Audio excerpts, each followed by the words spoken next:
Assalamualaikum warahmatullahi wabarakatuh. Alhamdulillah, kalimat puja dan puji kita selalu terucapkan dari lisan dan selalu tergambarkan dengan keyakinan dalam hati, selalu teraplikasikan dengan anggota tubuh kepada zat yang mulia, karena semua nikmat dari kesehatan, makanan, minuman, dan apapun yang kita butuhkan untuk ada kehidupan yang berakhir ini, puncaknya adalah keislaman dan keimanan, itu akan terjaga, bahkan ditambah oleh Sang Pencipta Allah dengan memujinya. Alhamdulillah. Beliau kita panjatkan setelah puja dan puji kita ini, salam hormat kita pada manusia yang telah diutus oleh Sang Pencipta Allah kepada kita semua, bahkan seluruh alam semesta, jin dan manusia. Manusia yang paling layak untuk dijiplak hidupnya, dijadikan sebagai suri tauladan, dan siapapun yang menjadikannya sebagai suri tauladan pasti akan bahagia, tenteram, akan mendapatkan solusi-solusi dari masalah selama dia hidup di muka bumi ini, solusi yang terbaik, dan juga akan menang dari musuh-musuhnya, sebagaimana tergambarkan dalam kehidupan manusia terbaik ini. Dan mengucapkan salam hormat sekali saja pada manusia terbaik ini akan dibalas oleh Allah 10 kali tambahan rahmat atau karunia. Maka sangat wajar kalau kita selalu membacakan salawat dan taslim kepada Nabi besar Muhammad sallallahu alaihi wasallam. Bagaimana puasanya Ramadan? Sudah puasa semua belum? Matanya, telinganya, tangannya, kakinya sudah? Ya Allah, saksikan. Buat pengakuan sendiri. Insya Allah semua dijaga ya. Berusaha maksimal dan Allah akan memberikan sesuai dengan kadar juhud atau upaya seseorang. Baik, seperti biasa teman-teman sekalian, waktu yang penuh dengan berkah ini, bulan Ramadan, dan untuk yang kesekian kalinya kita membahas sejarah manusia-manusia terbaik yang sulit untuk diukir dengan tinta, sulit juga untuk digambarkan dengan kata-kata bagaimana kehebatan manusia-manusia terbaik ini. Para sahabat Nabi Muhammad sallallahu alaihi wasallam ridwanullahi alaihim. Alhamdulillah, ini yang kesekian puluhnya, dan hari ini kita akan masuk kepada seorang tokoh yang sangat luar biasa yang mendapatkan julukan pemilik rahasia Rasulullah sallallahu alaihi wasallam, Hudzaifah ibn Yaman radhiyallahu anhu. Hudzaifah bin Yaman, teman-teman, Hudzaifah memiliki ayah yang bernama Al-Yaman. Yaman sebenarnya julukan, dan nama Al-Yaman adalah Husain. Husain ini nama ayahnya lagi Jabir, jadi nama Hudzaifah bin Husain bin Jabir berasal dari suku asli orang Mekah. Hanya saja sebelum Islam pernah terjadi permasalahan antara ayahnya Hudzaifah ini Husain dengan suku Arab yang lain di Mekah. Dia membunuh salah satunya, kemudian dia melarikan diri ke Madinah dan berlindung di Madinah, dinaungi oleh dua suku Arab namanya Aus dan Khazraj, yang nanti setelah Islam dikenal dengan Ansar. Dan asli mereka Aus dan Khazraj adalah orang Yaman. Maka gara-gara dia berlindung dan dilindungi di Madinah dinamakan Al-Yaman, maksudnya orang-orang yang dilindungi oleh orang-orang Yaman. Itu asal nama Al-Yaman ayahnya, tapi namanya sebenarnya Husain. Cuma sudah masyhur dengan Hudzaifah bin Yaman radhiyallahu anhu majma'in. Tentu dia dengan ayahnya adalah Muslim, dan ayahnya termasuk salah satu orang yang mati syahid nantinya yang kami kita sampaikan di perang Uhud. Ya. Ibunya pun masuk Islam dan dia adalah asli penduduk Madinah. Terus kalau masalah istrinya, saya belum menemukan nama secara pribadi menurut keterbatasan ilmu saya. Semoga teman-teman bisa dapatkan dari sumber yang lain. Tapi anak-anaknya saya temukan adalah Abdullah. Mungkin beliau punya beberapa orang anak, tapi ini yang sangat masyhur, yang beliau diberikan julukan dengan Abu Abdillah. Hudzaifah bin Yaman ini, teman-teman sekalian, ibunya bernama Rabah binti Ka'ab Al-Ash'ariyah, ya. Ini juga dari asli Madinah tentunya. Beliau memberikan atau mendapatkan beberapa julukan dalam Islam dan akan kita rincikan masalah itu. Pertama, memegang rahasia Rasulullah SAW. Juga beliau terkenal dengan orang yang menyatukan umat Islam dengan mushaf yang satu atau Al-Quran yang satu, di sana Utsman bin Affan atau kamu dengan saya ceritakan masalah itu.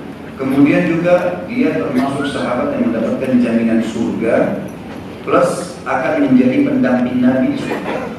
Radhiyallahu anhu. Jadi ini punya nilai plus. Ada sahabat-sahabat dikatakan masuk surga dijamin, tapi tidak ada penyampaian bahwasanya akan jadi rekannya Nabi SAW, jadi pendamping Nabi di surga. Kalau ini memang mendapatkan poin itu, dan kita juga jelaskan insya Allah ke depannya tentang hadis-hadis yang menyampaikan masalah itu. Awal mula masuk Islam ya teman-teman sekalian, pada saat tersebar berita di Jazirah Arab tentang diutusnya baginda Nabi SAW di Mekah, dan tersebarlah berita itu ke Madinah, dan ayahnya Hudzaifah atau Usail radhiyallahu anhu mendengar itu, maka dia pun membawa anaknya Hudzaifah mendatangi Mekah dan menanyakan lebih jauh tentang keberadaan Nabi SAW dan juga keimanan yang harus mereka ikrarkan.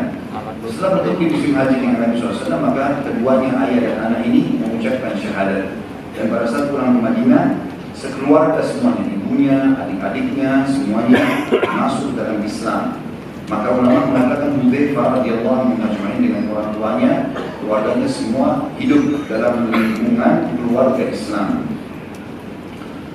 Juga teman-teman sekalian, pada saat dia sudah syahadat di Mekah, sempat baginda Nabi SAW menawarkan kepada dia. Jadi pada saat dia masuk Islam, ternyata Hudzaifah ini cerdas sekali, banyak bertanya hal-hal, dan nanti akan menjadi ciri khasnya Hudzaifah, saking cerdasnya sampai semua orang bertanya fadilah amal kebaikan, keutamaan dari amal kebaikan, dia bertanya tentang keburukan, dan jarang bisa dikatakan tidak ada sahabat yang bertanya begini. Makanya beliau berkata radhiyallahu anhu, manusia dulu menanyakan kepada Nabi SAW tentang kebaikan, tapi aku bertanya kepada beliau tentang keburukan agar aku tidak terjerumus padanya. Oleh kecerdasan ini, Hudzaifah radhiyallahu anhu baru masuk Islam sudah menanyakan banyak hal kepada Nabi SAW, maka Nabi menawarkan kepadanya satu pilihan yang tidak ditawarkan kepada sahabat-sahabat yang lain. Apakah kamu mau menjadi muhajir, nanti dari Mekah akan hijrah ke Madinah, kau bisa dicatat dalam sejarah dan dalam syariat Allah sebagai muhajir di Mekah, tinggal di sini bersamaku, atau kamu kembali ke Madinah dan nanti setelah saya hijrah kau akan menjadi Ansar, jadi penduduk asli Madinah. Maka kata Hudzaifah, aku adalah Ansar ya Rasulullah, aku adalah Ansar. Maka dengan ini berarti beliau menisbatkan dirinya kepada sukunya yang ada di Madinah. Walaupun sebenarnya Nabi SAW menawarkan ini bukan cuma karena kecerdasan, karena memang ayahnya dari suku Abs tadi asli penduduk Mekah. Kemudian teman-teman sekalian, Nabi SAW, kita perlu tahu satu hal juga di sini sebelum jauh membahas masalah Hudzaifah. Ada satu ciri khas Nabi SAW yang mesti kita lakukan juga kepada sahabat-sahabat dan teman-teman kita. Beliau jeli sekali memilih teman-temannya dan memberikan posisi sesuai dengan keterampilan yang dimiliki. Jadi kadang-kadang kita punya teman banyak, potensinya kita nggak maksimalkan. Sebenarnya bisa kita maksimalkan potensi. Tentu bukan kita memisah mereka enggak, tapi meletakkan mereka pada potensi mereka itu penting sekali. Dan ini yang sering Nabi SAW lakukan. Jadi misalnya ada sahabat yang mahir dalam memimpin peperangan, maka baginda Nabi SAW suruh dia memimpin peperangan. Seperti kasus Amr bin As radhiyallahu anhu, walaupun baru masuk Islam, tapi keterampilan dalam memimpin peperangan disuruh mimpin. Yang pernah saya ceritakan kisahnya sampai Abu Bakar, Umar, Utsman, Ali, Talha, Zubair, sahabat-sahabat yang senior itu ikut dalam pasukannya Amr bin As dan baru 3 bulan masuk Islam dan menang dalam peperangan.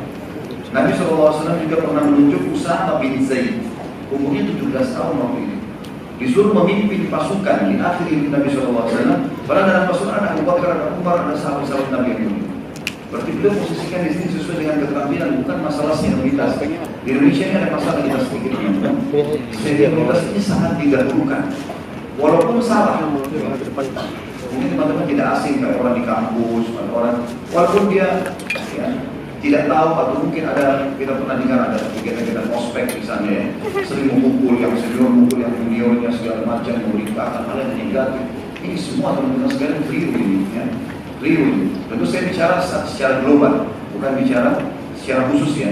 Tidak menyebutkan satu lembaga, tapi di sini kita bicara masalah global ini. bahwasanya memang teman-teman sekalian perlu digarisbawahi kalau semua itu ya, jadi Nabi SAW sangat jeli dalam meletakkan dan memaksimalkan potensi yang ada di kalangan sahabat ini.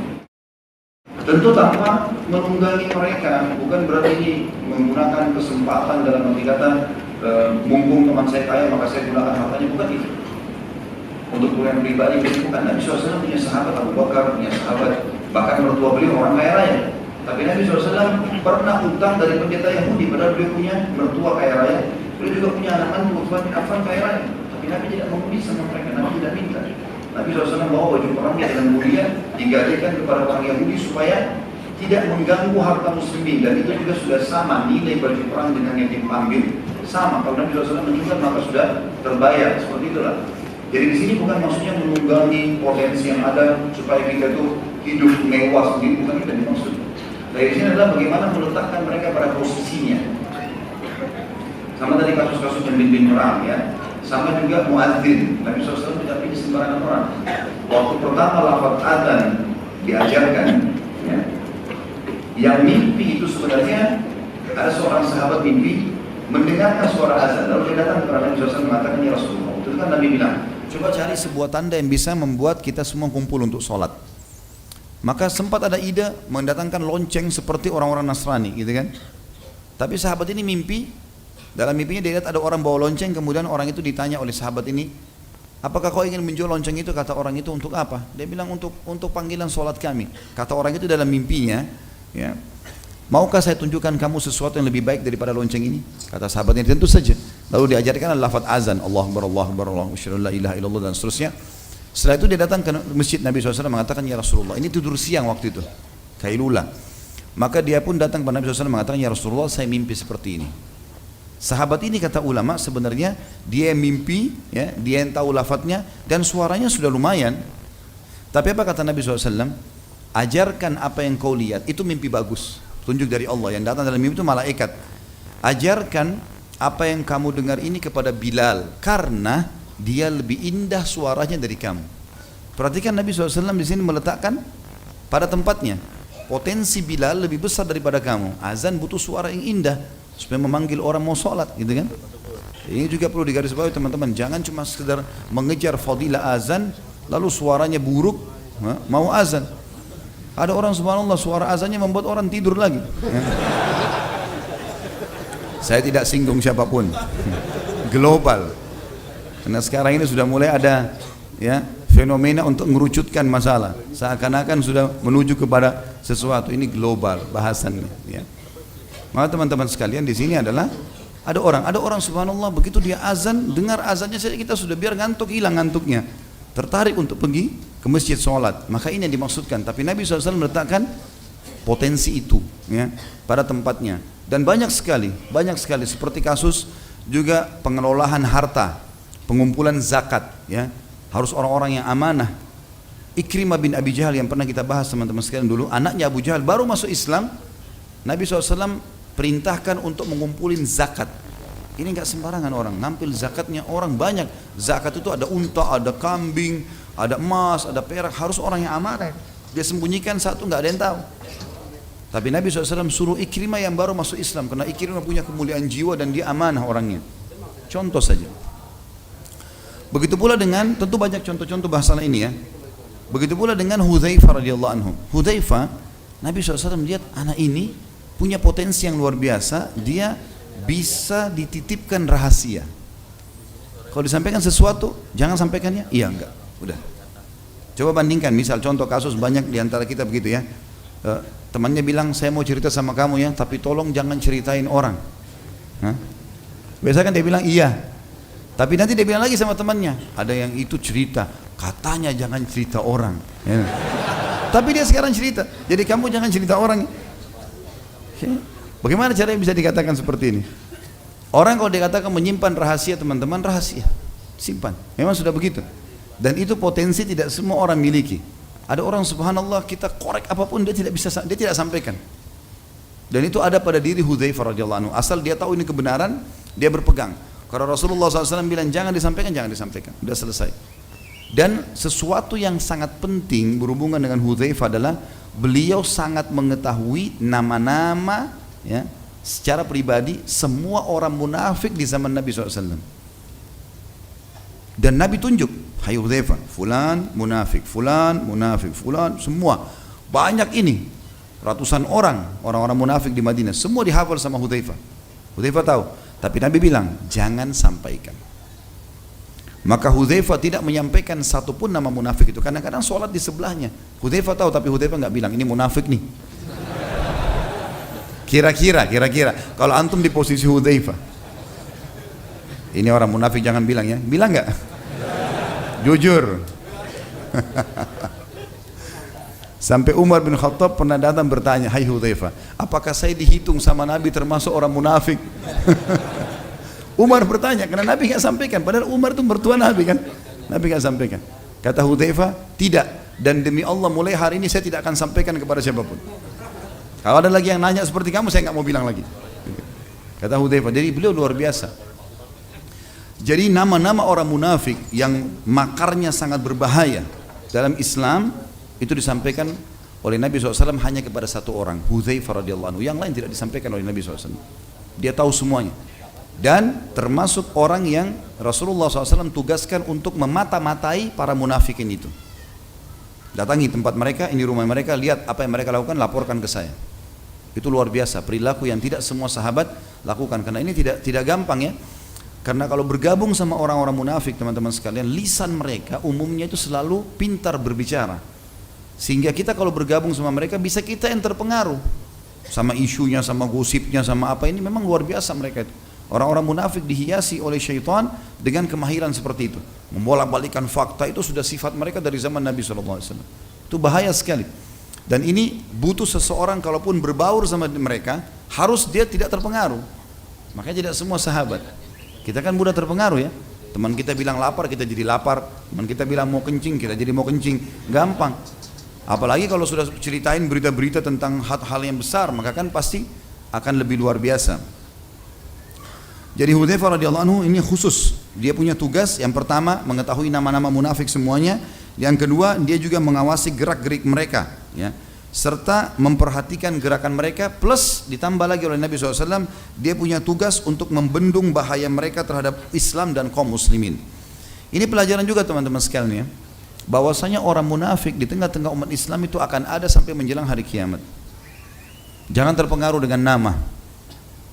Namanya bisa nama Islam, tapi kita bisa lihat dari ciri globalnya. Benci dengan Islam, benci dengan orang-orang yang saleh, selalu mencari-cari kesalahan Al-Quran. Ciri-ciri munafik sudah ada dari zaman Nabi, jelas. Al-Quran bilang enggak, dia bilang boleh. Ini ciri kemunafikan. Orang-orang yang patuh kepada agama diolok-olok. Memang itu sudah begitu mereka lakukan di zaman Nabi SAW. Dan ini malah munafik yang tulen. Jadi munafik ada dua ya. Ada munafik yang tulen, ini artinya memang betul-betul dia bukan Islam, namanya Islam, pura-pura pakai nama Islam, berpenampilan seperti kaum muslimin, menggunakan retorika bahasa seperti umat Islam, begitulah, hafal beberapa ayat, tapi dia seperti Abdullah bin Abi Salul di zaman Nabi SAW. Jelas, satu Madinah tahu kalau dia orang munafik. Cirinya dari mana? Selalu begitu. Kalau Nabi SAW berikan instruksi A, dia bilang enggak. Nabi bilang jihad, panas, enggak usah jihad. Sedekah, ini orang riak nih, sengaja supaya orang tidak sumbang gitu lah. Dia selalu masuk ke muslimin untuk menghadang perbuatan baik itu.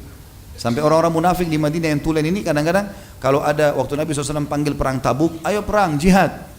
Ada Nabi SAW bilang bersedekahlah. Ada sahabat datang bawa banyak sekali harta. Tidak disebutkan nama orang ini, tapi harta banyak sekali dibawa. Orang-orang munafik ada di situ. Bagaimana caranya supaya mereka mengkanter jihad ini atau minimal mengurangi potensinya? Gitu kan? Maka dia bilang, mereka saling bisik tapi sengaja. Mereka nyebar di majelisnya Nabi SAW, lalu mereka sebarin apa? Ini orang riak nih.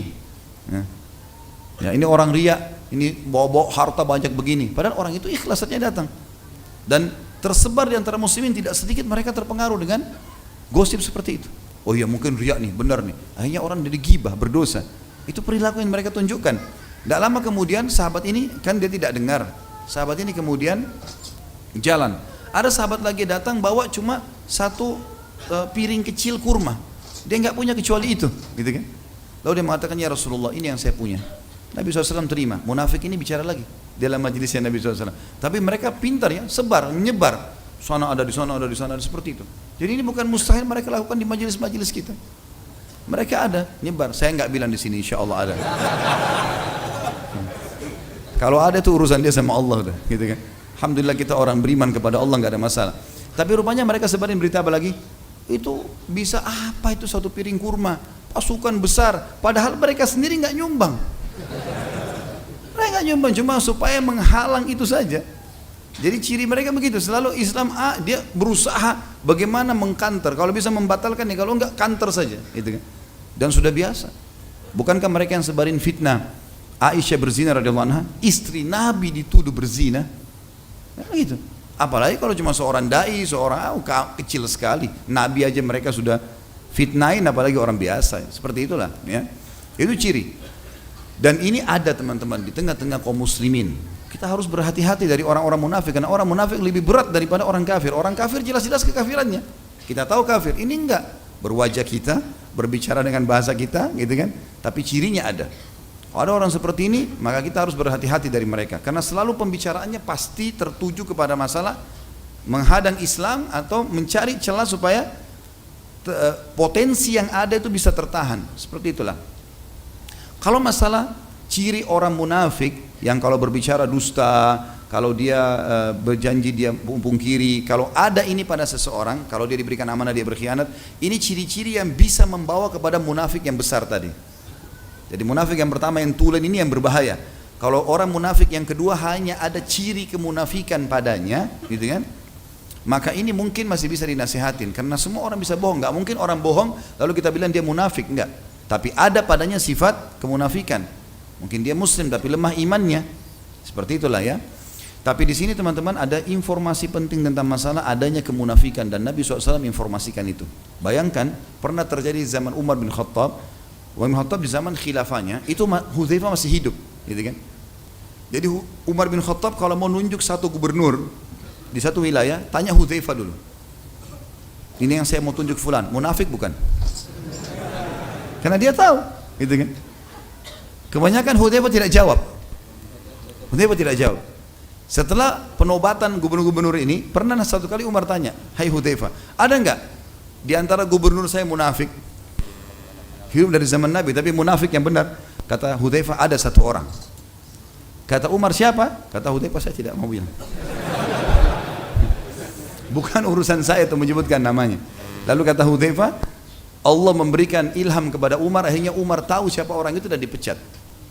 Bayangkan Umar bin Khattab kecolongan jadi gubernur karena alimnya kelihatan. Umar kan kasih syarat, harus alim, faham, hafal Quran segala macam. Begitu keadaannya itu si munafik tuh. Itu luar biasa, berarti ada di tengah-tengah umat, gitu kan? Jangan terpengaruh dengan penampilan-penampilan saja. Tentu kita bersangka baik dengan muslim yang kita lihat. Tapi kalau ada ciri seperti ini, ada orang menjelaskan hukum agama sudah benar, oh enggak ini, mulai di kantor, ini kalau kebenaran di kantor ini ciri-ciri sudah jelas. Kan gitu. Jadi ini penting teman-teman sudah diketahui. Dan penting juga yang lainnya adalah, kalaupun kita tahu orang munafik, pelajaran yang diajarkan baginda Nabi SAW kepada Hudzaifah dan kepada kita semua, bukan untuk diekspos.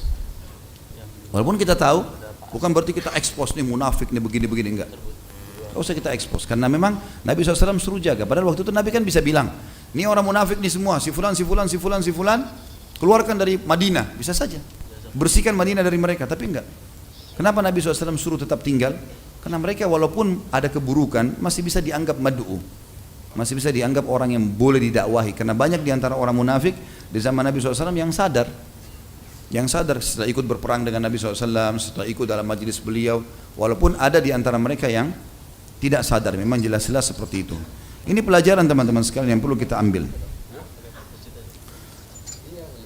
Kita masuk teman-teman sekalian ke masalah potensi yang ada pada Hudzaifah bin Yaman.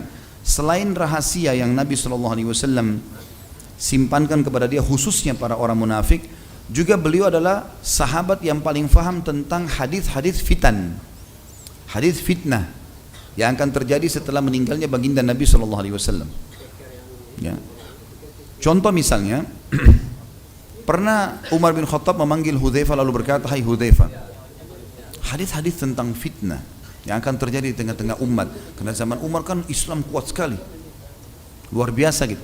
Kata dia, hai Hudzaifah, apa pintunya fitnah itu? Pintunya apa? Gitu kan? Kata Hudzaifah, Anda pintunya hai Amir Mukminin. Anda pintunya. Lalu kata Umar, pintu itu akan dirusak atau cuma dibuka? Kata Hudzaifah, akan dirusak. Kata Umar, kalau begitu tidak akan pernah bisa diperbaiki. Waktu itu banyak orang dengar tapi nggak faham pembicaraan dua orang ini. Sekarang setelah berkembang waktu segala macam, ulama banyak yang menanggapi, ternyata Allah membukakan kepada kita apa maksud dua orang sahabat berbicara ini. Umar bin Khattab tanya, fitnah-fitnah yang Nabi bilang muslimin akan saling membunuh, banyak korban, apalah segala macam, tanda-tanda kiamat akan keluar, itu kapan mulai terjadi? Pertanyaan Umar, siapa pintunya atau di mana pintunya? Maksudnya kapan dia mulai terjadi? Kata Hudzaifah, Anda pintunya. Maksudnya selama Anda hidup nggak ada fitnah itu. Berarti Umar pintunya radhiyallahu anhu. Memang di zaman Umar nggak ada. Orang kalau ketahuan salah dihukum berat. Nggak ada main-main zaman Umar gitu kan, memang tegas. Sampai kata Nabi SAW, saya melihat syaitan jin dan syaitan manusia lari dari Umar. Jadi manusia pun tidak berani, yang syaitan-syaitannya manusia lari semua dari Umar gitu kan. Maka pertanyaan Umar yang mengatakan apakah pintunya dirusak atau dibuka? Pertanyaan ini maksudnya apa? Apakah nanti saya dibunuh atau enggak? Karena kalau dirusak mesti dibunuh. Saya mati nanti dibunuh, atau itu hanya sekedar karena saya mati biasa kemudian lalu fitnah itu mulai terjadi? Kata Hudzaifah, dirusak. Maksudnya Anda dibunuh. Bahasanya tidak semua orang faham, gitu kan? Maka Umar mengatakan kalau begitu tidak akan pernah bisa diperbaiki. Kalau betul-betul saya mati dibunuh nanti, ya, maka tidak bisa diperbaiki lagi fitnah itu. Karena khalifah sudah dibunuh, sahabat Nabi, mertua Nabi, orang yang terkenal dengan potensi yang luar biasa dalam Islam, itu dibunuh. Seperti itulah teman-teman sekalian. Baik. Hudzaifah diantaranya misal mengatakan hadis yang masyhur tentang masalah fitnah, dan hadis ini teman-teman sekalian diriwayatkan Imam Bukhari nomor 453 dan 454. Oh mohon maaf, ini halamannya ya, tapi nomor hadisnya 3606 ya. Cukup panjang saya bacakan. Dari Hudzaifah radhiyallahu anhu ia berkata, "Kana an-nasu yas'aluna Rasulullah sallallahu alaihi wasallam 'anil khair wa kuntu as'aluhu 'anil syarri makhafata an yudrikani. Faqultu ya Rasulullah, inna kunna fi jahiliyatin wa syarr. Faja'ana Allah bihadzal khair. Fahal ba'da hadzal khairi min syarr? Qala na'am. Qultu wa hal ba'da hadzal syarri min khair? Qala na'am. Wa fihi dakhan. Qultu wa ma dakhnu? Qala qaumun yahduna bighairi hadi ta'rifu minhum wa tunkir. Qultu fahal ba'da hadzal khairi min syarr? Qala na'am. Du'atun ila abwabi jahannam man ajabahum kadzafuhu fiha. Qultu ya Rasulullah sifhum lana. Faqala hum min jildatina wa yatakallamuna bi alsinatina. Qultu fama ta'muruni in adrakani dhalik? Qala fa'tazil tilkal firaqa kullaha walau an ta'adda bi asli syajarah hatta yudrikakal mautu wa anta ala dhalik. Terjemahannya, orang-orang banyak berkata, kata Hudzaifah radhiyallahu anhu, orang banyak bertanya kepada Nabi SAW tentang kebaikan, sedangkan aku bertanya kepada beliau tentang keburukan karena khawatir akan menimpahku. Aku berkata, wahai Rasulullah, dulu kami dalam masa jahiliyah sebelum anda diutus, dan keburukan ya, masa jahiliyah itu bodoh sekali, tidak ngerti hukum dengan Allah, tidak tahu Allah siapa. Kemudian kami keburukan banyak kami lakukan, makan bangkai, berzina, membunuh anak dan seterusnya. Lalu Allah menghadirkan kebaikan ini pada kami, Islam datang. Sekarang kami tentram, anda datang. Pertanyaan jelinya di sini, tidak semua sahabat nanya ini. Kata beliau, apakah setelah kebaikan ini ada keburukan? Nanti kalau anda meninggal, tapi bahasa santunnya begitu. Apakah setelah kebaikan ini ada keburukan? Orang banyak nggak paham nih. Ternyata beliau bertanya dengan santun kepada Nabi SAW, ya Rasulullah, ini kan anda datang sekarang baik nih, anda utusan Allah. Kalau anda mati nanti, ada keburukan nggak? Terkembali nggak kita seperti jahiliyah dulu? Mulai saling bunuh, mulai segala macam, berbuat segala macam ini, sembah berhala. Maka kata Nabi SAW, ya, aku bertanya lagi, artinya akan terjadi itu setelah Nabi SAW meninggal. apakah setelah keburukan itu ada kebaikan? Kalau setelah terjadi nanti, apakah masih ada orang yang akan perbaiki keadaan supaya kembali kepada sunnah Anda? Beliau menjawab, iya. Namun di sana ada kabutnya. Jadi setelah terjadi fitnah, kemudian kembali lagi kebaikan. Lalu kata Nabi SAW, tapi pada saat itu ada kabutnya. Kata Hudzaifah, apa kabut itu ya Rasulullah? Beliau menjawab, suatu kaum yang mengambil selain petunjukku, engkau menerima dan mengingkari perbuatan mereka. Ya. Artinya ada orang yang mengaku Islam nanti, tapi mereka tidak mau ambil petunjuk dari aku. Ini sudah banyak tentu kita tahu dari perbuatan bid'ah-bid'ah yang terjadi. Mereka tidak mau, Rasulullah tidak kerjakan, pokoknya saya tidak mau tahu, saya mau kerjain, ya sudah. Ya. Seperti itulah kurang lebih yang mereka lakukan. Di sini kata Nabi SAW, kaum yang mengambil, kaum maksudnya dari umum muslimin, yang tidak ambil ya, atau mengambil selain petunjukku, engkau menerima dan mengingkari perbuatan mereka. Kalau kau dalam keadaan sunnahku, kau akan memungkiri perbuatan mereka. Aku bertanya, apakah setelah kebaikan itu ada keburukan? Setelah saya nanti mengingkari keburukan mereka itu, kemudian kebaikan mulai lagi tersebar, apakah ada keburukan lagi setelahnya? Kata Nabi SAW, iya, akan tersebar para penyeru ke pintu-pintu Jahannam atau dai-dai yang memanggil kepada neraka Jahannam. Siapa yang menjawab seruan mereka, maka mereka akan melemparkan penyeru itu, apa yang ikut itu, ke dalam api neraka. Aku berkata, wahai Rasulullah, jelaskan ciri-ciri mereka kepada kami. Siapa yang dianggap oleh Nabi SAW itu dai-dai yang membawa kepada neraka Jahannam? Beliau bersabda, mereka dari kalangan kita. Sebagian ulama hadis mengatakan turunan Arab atau dari kalangan muslimin, dan berbicara dengan bahasa kita seperti cara-cara umat Islam berbicara. Aku bertanya, apa yang anda perintahkan jika aku mendapati zaman itu? Maka beliau menjawab, hendaklah engkau berpegang kepada jamaah kaum muslimin dan imam mereka. Artinya ikuti mayoritas kaum muslimin, jangan ikut-ikutan dengan kelompok-kelompok ini. Aku bertanya, bagaimana jika mereka tidak mempunyai jamaah dan imam? Kalau seandainya saya mau ikut jemaah muslimin tapi tidak ada, mayoritasnya tidak ada, tidak terbentuk, tidak ada pemimpin yang memimpin mereka. Beliau menjawab, jauhi kelompok-kelompok tersebut semuanya, sekalipun engkau harus menggigit akar pohon sampai kematian menjemputmu, sementara engkau senantiasa demikian. Maksudnya adalah teman-teman sekalian tetap berpegang pada sunnahku, karena tadi kan dikatakan akan mengikuti selain petunjukku, itu cirinya. Maka kalau terjadi orang-orang yang jauh dari petunjuk baginda Nabi SAW, kita harus hindari semua kelompok-kelompok itu. Sebagian ulama yang mengatakan mereka adalah turunan Arab, munculnya di Jazirah Arab orang-orang yang akhirnya membawa pemahaman-pemahaman yang menghalalkan darah muslimin, ya, seperti sekarang banyak sekali, gitu kan? Mereka menghalalkan boleh membunuh sama umat Islam yang tidak sefaham dan segala macam, atau mengkafirkan, ya, tanpa ada hujjah atau argumentasi yang jelas. Ini semua termasuk dalam penyampaian tadi. Hadis yang lain, Hudzaifah radhiyallahu anhu juga menyampaikan, hadis riwayat Imam Muslim nomor 2891, dan Imam Ahmad juga meriwayatkan nomor 388 dan 407.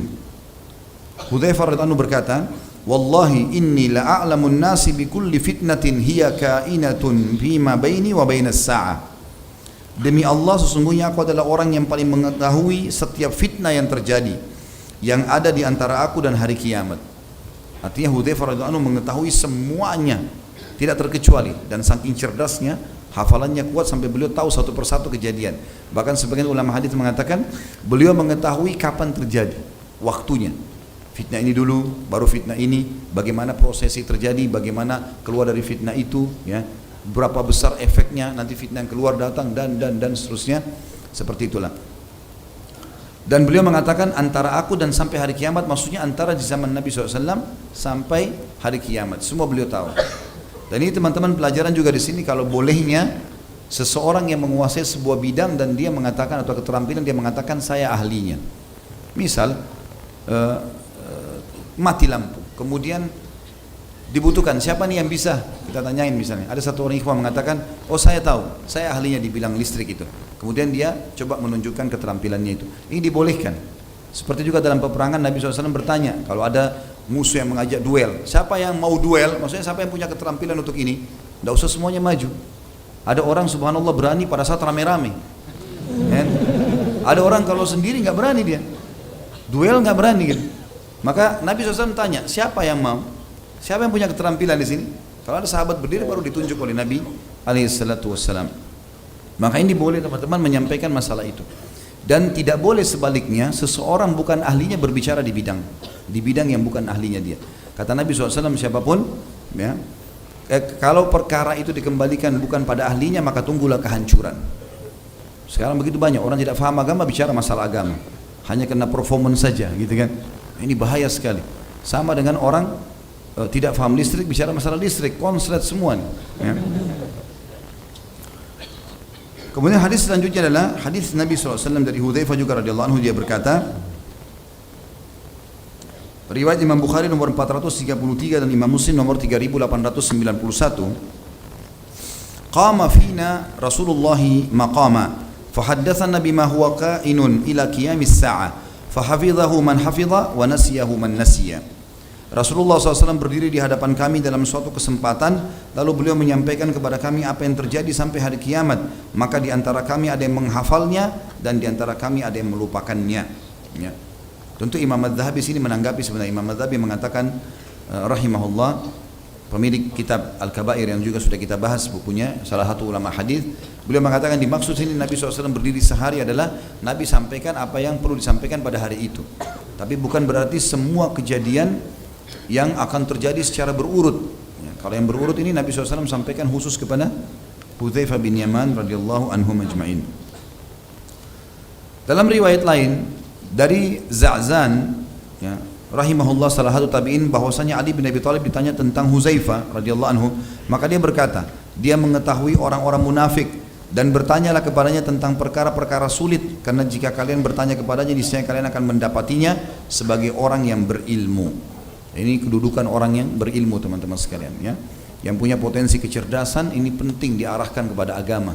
Hafal, belajar, ajarkan kepada umat ini, selamatkan umat dari masalah-masalah yang berbahaya.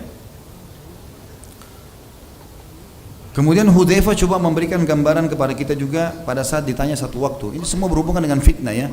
Tapi ini khusus hadis tentang masalah munafik. Ditanya kepada beliau, apa kemunafikan itu? Satu orang tabi'in bertanya kepada Hudzaifah radhiyallahu anhu. Maka beliau mengatakan, engkau mengaku Islam tapi engkau tidak mengamalkannya. Ini menurut Hudzaifah. Ini definisi yang pekah sekali ya.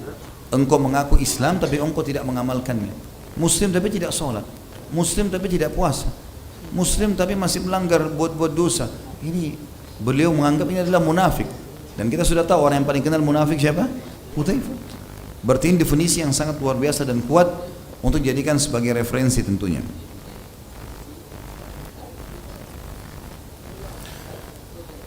Nabi SAW teman-teman sekalian pernah memohon ampun untuk Hudzaifah radhiyallahu anhu dalam kehidupan beliau, ya, bersama dengan ibunya. Jadi ibunya masuk Islam, tentu sudah kita katakan bersama dengan ayahnya.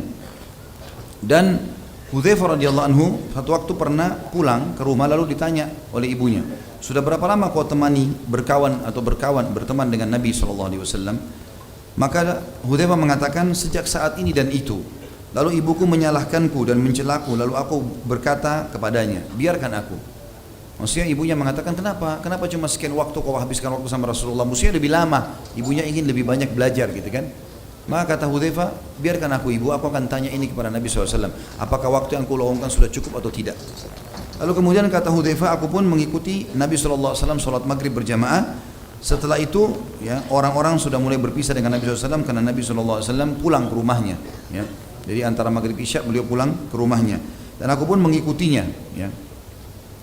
Maaf, dalam riwayat begini, beliau sholat maghrib bersama para sahabat, lalu beliau duduk di masjid, pulang setelah sholat isya. Tadi saya keliru ya. Kemudian aku pun mengikutinya, kata Hudzaifah. Setelah itu ada seseorang yang lewat, ya, jadi tinggal Nabi SAW dan Hudzaifah di belakangnya, tidak ada orang lain. Hudzaifah sebagai adab seorang murid kepada gurunya, maka dia tidak langsung memotong sementara lagi jalan, dia tunggu kapan berhenti. Nabi SAW berhenti, sudah dekat rumahnya, baru Hudzaifah bertanya. Waktu lagi sementara menuju ke rumah Nabi SAW dan Nabi SAW tahu ada Hudzaifah di belakang, maka lewat seseorang mengucapkan salam kepada Nabi SAW. Nabi jawab salamnya dan orang itu pergi. Baru Nabi SAW berhenti di depan pintu rumahnya Hudzaifah, lalu ditanya oleh Nabi SAW, ada apa wahai Hudzaifah? Kenapa kamu ikut seperti ini? Dia ceritakan, ya Rasulullah, sesungguhnya aku punya masalah dengan ibuku, masalah sederhana tadi. Ibuku menganggap potensi waktu yang aku gunakan untuk anda masih kurang, dan akhirnya beliau menyalahkanku. Aku datang untuk anda beristighfar kepada Allah untukku dan untuk ibuku. Kata Nabi SAW, hai Hudzaifah, apa kau tahu tadi siapa yang mengucapkan salam kepada aku itu? Kata Hudzaifah, tidak ya Rasulullah. Kata Nabi SAW, itu malaikat yang turun belum pernah turun sebelumnya, khusus meminta izin kepada Allah untuk menyampaikan kepadaku sesuatu. Maka Nabi SAW mengatakan dalam hadis ini diriwayatkan Nasai nomor 193, bunyinya adalah Rasulullah SAW bersabda, Ghafarallahu laka wa li ummika, sesungguhnya aku memohon agar Allah bisa memaafkan engkau dan ibumu. Karena tadi kan minta diistighfari, dan ini juga pelajaran boleh kita datang kepada orang yang masih hidup dan kita anggap saleh, mohon agar dia memohon ampun kepada Allah untuk kita. Sebagaimana juga Nabi SAW pernah perintahkan Ali dan Umar radhiyallahu anhum ajma'in untuk meminta dimohonkan ampun oleh Uwais Al-Qarni kalau bertemu, gitu kan. Ama ra'aita al-'arida alladhi arada li qabl, tidakkah kau lihat siapa yang lewat tadi di sebelahku itu? Qultu bala, maka Hudzaifah berkata, iya. Qala huwa malakun minal malaika lam yahbid ilal ardi qabla hadhihi al-laila, sesungguhnya dia malaikat yang turun malam ini ke bumi, yang belum pernah turun selama ini di bumi kecuali malam ini saja. Ista'dzana rabbahu an yusallima alayya, dia izin kepada Tuhannya khusus untuk mengucapkan salam kepadaku. Wa basyarani annal Hasan wal Husaina sayyida syababi ahlil jannah wa anna Fatimata sayyidatu nisa'i ahlil jannah, dan ia menyampaikan berita gembira kepadaku bahwasanya cucuku Hasan dan Husain adalah pemimpin anak-anak muda surga, dan Fatimah anaknya Nabi SAW adalah tuan dan pemimpin wanita ahli surga radhiyallahu anhum ajma'in. Jadi Fatimah adalah wanita yang sangat mulia, Al-Batur radhiyallahu anha, ya, wanita yang sangat dimuliakan dalam Islam dan pemimpin ahli surga, wanita ahli surga. Dia dan ibunya Khadijah masyhur, ada 4 pemimpin ahli surga. Kata Nabi SAW, 4 wanita ahli surga pemimpinnya, ya, ada Khadijah, ada Asia istrinya Fir'aun, ada Maryam, dan ada Fatimah. Ini keutamaan tentunya. Di sini teman-teman sekalian adalah kita lihat bagaimana Nabi SAW memohon ampun untuknya, dan ini sebuah keutamaan sebenarnya. Hudzaifah termasuk orang yang sangat takut kepada Allah dalam keadaan rahasia maupun terang-terangan, dan dia tidak suka kalau seseorang bisa mengetahui amalnya. Sampai salah satu statement yang masyhur dia sebutkan, dia bilang, saya berharap bisa tidak dikenal oleh orang, ya, ada yang mengelola harta saya, dia punya usaha kebetulan, ada yang mengelola harta saya, kemudian saya masuk ke dalam rumah saya dan saya beribadah kepada Allah sementara tidak ada yang melihat saya sampai saya meninggal dunia. Artinya ingin merahasiakan ibadahnya. Hudzaifah radhiyallahu anhu teman-teman pernah menangis di dalam sholatnya, lagi sholat, diriwayatkan dari Al-A'mash rahimahullah. A'mash ini salah satu perawi hadis yang namanya Sulaiman bin Mahran rahimahullah. Beliau banyak meriwayatkan hadis, ya, termasuk dalam riwayat Bukhari. Beliau berkata, Hudzaifah pernah menangis dalam sholatnya. Selesai sholat dia menengok, ternyata dia melihat seseorang di belakangnya. Maka dia berkata kepada orang itu, tolong jangan beritahukan siapapun tentang hal ini, maksudnya tentang tangisannya. Hudzaifah sempat tidak hadir teman-teman di perang Badar, padahal beliau penduduk Madinah, dan perang Badar perang mulia, mestinya dia hadir, tapi ada rahasianya. Disebutkan dalam riwayat teman-teman sekalian, dan riwayat ini riwayatkan Imam Muslim nomor 1778.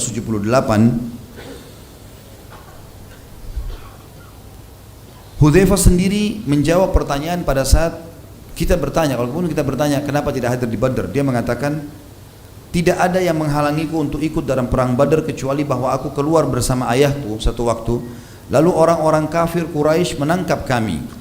Mereka berkata, kalian ingin pergi ke Muhammad? Maka kami menjawab, kami hanya ingin ke Madinah. Maka mereka mengambil janji kami bahwa kami ingin Madinah dan tidak berperang bersama Nabi SAW. Kemudian aku mengatakan hal itu kepada Nabi SAW. Waktu saat tiba di Madinah, ternyata Nabi lagi bentuk pasukan untuk pergi menyerang kafilah Quraisy. Maka aku sampaikan kepada Nabi SAW, Rasulullah, tadi di jalan kami ketemu Quraisy, kami ditawan dan kami diminta janji untuk tidak ikut berperang bersama anda. Maka apa kata Nabi SAW? Nafi bi ahdihim wa nasta'inu billahi alaihim. penuhi perjanjianmu dengan mereka dan kita meminta pertolongan kepada Allah atas mereka. Ini menandakan teman-teman pentingnya menjalankan dan memenuhi janji dalam Islam walaupun sama orang kafir. Hudzaifah radhiyallahu anhu hadir di dalam perang Uhud, ya. Ini dihadiri oleh beliau, dan pada saat itu terjadi sesuatu yang sangat besar, yaitu terbunuhnya ayahnya Husail bin Jabir radhiyallahu anhu ajma'in, ya. Tapi matinya itu terbunuh oleh pedang muslimin secara tidak sengaja. Jadi ceritanya begini, Husail bin Jabir ini ayahnya Hudzaifah sudah sangat tua. Dia sama temannya namanya Thabit bin Waqs. Thabit bin Waqs ini sama Husail bin Jabir, dua-duanya orang tua sekali. Makanya waktu Nabi SAW pergi perang Uhud, maka tradisi Nabi SAW, perempuan, anak-anak gitu kan, itu kalau pasukan lagi keluar, supaya Madinah kalau diserang karena pasukan lagi kosong, itu mereka bisa aman ditaruh di sebuah benteng yang paling kokoh. Di situ ditaruh beberapa orang yang membela lah, tapi orang tua, perempuan, anak-anak semua di situ sama harta-harta muslimin, sampai pasukan muslimin pulang dari peperangan. Termasuk Husail bin Jabir dan Thabit bin Waqs ini. Husail ini adalah ayahnya Hudzaifah, masuk dalam benteng, gitu. Masuk dalam benteng. Waktu mereka lagi duduk berdua ngobrol, terus tiba-tiba Husail bilang sama sahabatnya Thabit, umur kita tinggal berapa nih? Kita udah tua begini, gitu kan? Memang sudah tua, karena tua jadi tidak diajak berperang di Uhud oleh Nabi SAW. Kita sudah tua nih. Umur kita sisa berapa? Kalau kita tinggal di sini lalu kita mati di benteng, sungguh ini tidak ada nilainya. Lebih baik sekarang kamu sama saya ambil pedang, kita susul Nabi SAW ke Uhud. Thabit bilang, baiklah kalau gitu. Umur mereka waktu itu sudah 70 tahunan sekian ya. Ayo kalau gitu, sama-sama pakai baju perang, ambil pedang. 70 tahun ya muslimin, ya. Ini pergi berperang. Maka mereka jalan berdua. Karena pasukan muslimin waktu lagi diatur di kancah Uhud oleh Nabi SAW, sahabat saling tahu siapa yang pergi, walaupun jumlahnya banyak. Sudah lihat wajah, oh ini sama kalau kita sholat di masjid, ya, orang sholat kita tahu yang saf di sana, orang lihat sebentar kita sudah tahu siapa di saf, kurang lebih ya secara umum. Jadi kalau ada orang baru datang, kita kalau tidak sempat lihat kita nggak tahu. Nah, dua sahabat ini waktu masuk perang lagi berkecamuk. Jadi muslimin tidak tahu ini pasukan kafir atau pasukan muslim. Gitu kan? Si Thabit terbunuh di tangan orang-orang Quraisy, mati syahid. Tapi Husail enggak. Ya, terbunuh di tangan muslimin. Jadi muslimin tidak tahu, dikira orang kafir, lalu ditebaslah. Waktu pas diserang oleh kaum muslimin, Hudzaifah sempat bilang, ayahku hai muslimin, ayahku, gitu kan. Tapi sudah terlanjur terbunuh, ya, terbunuh karena mereka tidak tahu. Maka para sahabat yang sempat mengarahkan pedangnya mengatakan, demi Allah kami enggak mengenal ayahmu. Karena tadinya dia ikut perang, dia di benteng kan gitu. Tiba-tiba muncul di kancah peperangan, kita enggak tahu. Ditanyakanlah kasus ini kepada baginda Nabi SAW, maka Nabi SAW menyatakan kalau Husail mati syahid. Husail mati syahid radhiyallahu anhu. Ini satu hal yang luar biasa ini. Berarti teman-teman sekalian, kalau orang sudah niat ikhlas keluar ingin berjihad dan terbunuh oleh musuh, kalau dia ikhlas mati syahid. Kalau dia terbunuh misal tidak sengaja, orang lagi muslimin lagi menyerang, apalagi sekarang dengan senjata-senjata yang mutakhir ini, gitu kan? Mungkin peluru itu menyasar, mungkin kena. Mungkin yang bunuh kita adalah pelurunya muslim, kita tidak tahu.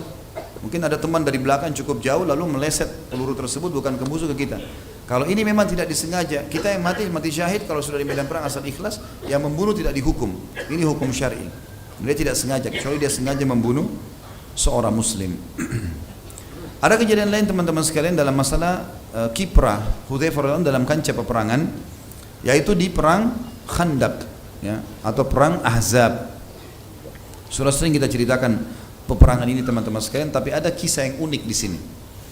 Jadi setelah 45 hari dikepung Madinah oleh orang-orang Quraisy dan pasukan Ahzab. Ahzab kan jamak daripada hizib, yang berarti kelompok. Karena banyaknya suku-suku Arab dan orang Yahudi bergabung sampai 10.000 pasukan dipimpin oleh Abu Sufyan pada saat itu, maka dinamakan Ahzab. Allah namakan surah Ahzab, surah nomor 33, menceritakan masalah perang Ahzab atau perang Khandaq, parit yang dijelaskan dalam hadis, gitu kan.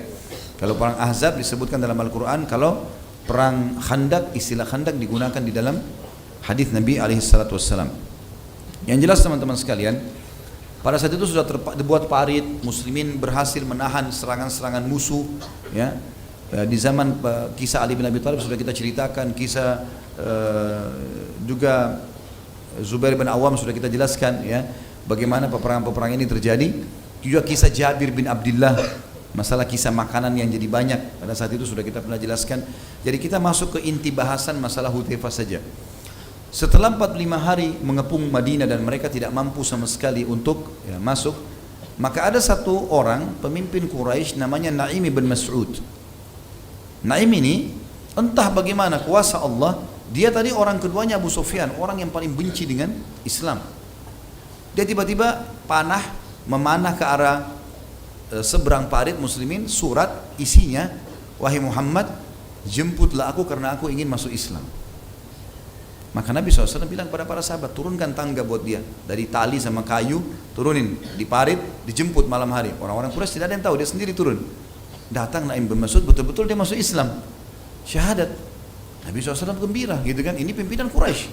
Tidak ada apa-apa nih, Allah SWT utus dia datang. Dan ini sebab kemenangan muslimin di perang Ahzab, salah satunya. Nabi bin Mas'ud ini radhiyallahu anhu pada saat sudah masuk Islam, dia mengatakan, hai Muhammad, ya Rasulullah, dia mengatakan setelah masuk Islam. Tadinya sebelum masuk Islam dia, hai Muhammad, saya mau syahadat. Lalu Nabi SAW syahadatkan. Lalu dia mengatakan, ya Rasulullah, setelah masuk Islam, utus saya, perintahkan apa saja. Apa saja ya. Kata Nabi SAW, kau satu orang hai Naim, saya nggak tahu harus suruh apa, tapi kalau kau bisa kacauin mereka, kacauin aja.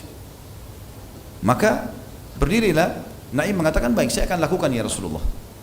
Maka dia pun turun, dia langsung keluar. Ini kalau tidak salah pernah saya ceritakan, tapi saya review kembali. Kalau meja ini kita ibaratkan parit, ya, parit yang digali di Madinah, di pojoknya itu ada benteng suku Quraidah, suku orang Yahudi yang berkhianat kepada Nabi SAW. Tadinya punya kesepakatan damai, nggak boleh lolosin pasukan musuh masuk, tapi mereka berkhianat, gitu kan? Mereka mau lolosin masuk pasukan Ahzab. Naim langsung datang ke sana, terus ngobrol, minta izin sama pemimpin Yahudi Quraidah, izinkan saya masuk. Karena dia tahu Naim maksudnya adalah pimpinan orang Quraisy, diizinkan masuk. Dia bilang, saya mau kumpul sama tokoh-tokoh kalian. Ngumpullah dengan tokoh-tokoh orang Yahudi. Lalu kata Naim, hai orang-orang Quraidah, kira-kira kalau orang-orang Quraisy pulang tinggalin kalian akan selamat dari serangan Muhammad? Kalian kan sekarang merasa kuat karena ada mereka. Sekarang saya lihat kejenuhan di pasukan Ahzab ini besar sekali, gitu kan? Jadi tujuan Naim ingin mengacaukan mereka, gitu kan? Maka kalau mereka pergi, pasti kalian akan diserang oleh Muhammad dan kalian tidak akan punya potensi untuk melawannya. Lalu kata orang-orang Yahudi, lalu apa saranmu? Kata Naim, saran saya minta 10 orang dari tokoh Quraisy bergabung di pasukan kalian, supaya kalaupun mereka bosan jenuh, mereka nggak mungkin tinggalkan 10 pimpinannya itu. Hanya untuk bergabung dengan pasukan kalian saja, nggak usah yang lain. Mereka bilang bagus, ide yang bagus. Baiklah, Naim langsung turun dari benteng. Malam itu juga ya, malam itu. Kemudian dia pungkul kepada pasukan Quraisy secara khusus, karena pimpinan pasukan Abu Sufyan dari Quraisy. Quraisy itu tuh jumlahnya kalau nggak salah sekitar 4.000 orang, termasuk yang besar sekali di pasukan Ahzab. Maka berkatalah Naim, hai Quraisy, kalian tahu kan? Sama tadi di Yahudi juga dia bilang itu. Kalian tahu siapa saya? Iya, tahu. Kalian tahu kebencian saya pada Muhammad? Tentu tahu. Kalian tahu ya bagaimana hubungan saya sama Quraidah? Tentu tahu. Bagus sekali hubungannya. Baik, saya melihat Quraidah telah berkhianat. Quraidah telah berkhianat. Dan sebagai bukti, mereka akan meminta 10 orang dari kalian, orang-orang Quraisy, 10 orang untuk dijadikan tebusan kepada Muhammad. Seperti itu. Kata mereka, kalau itu betul terjadi, ini pengkhianatan yang besar, gitu kan?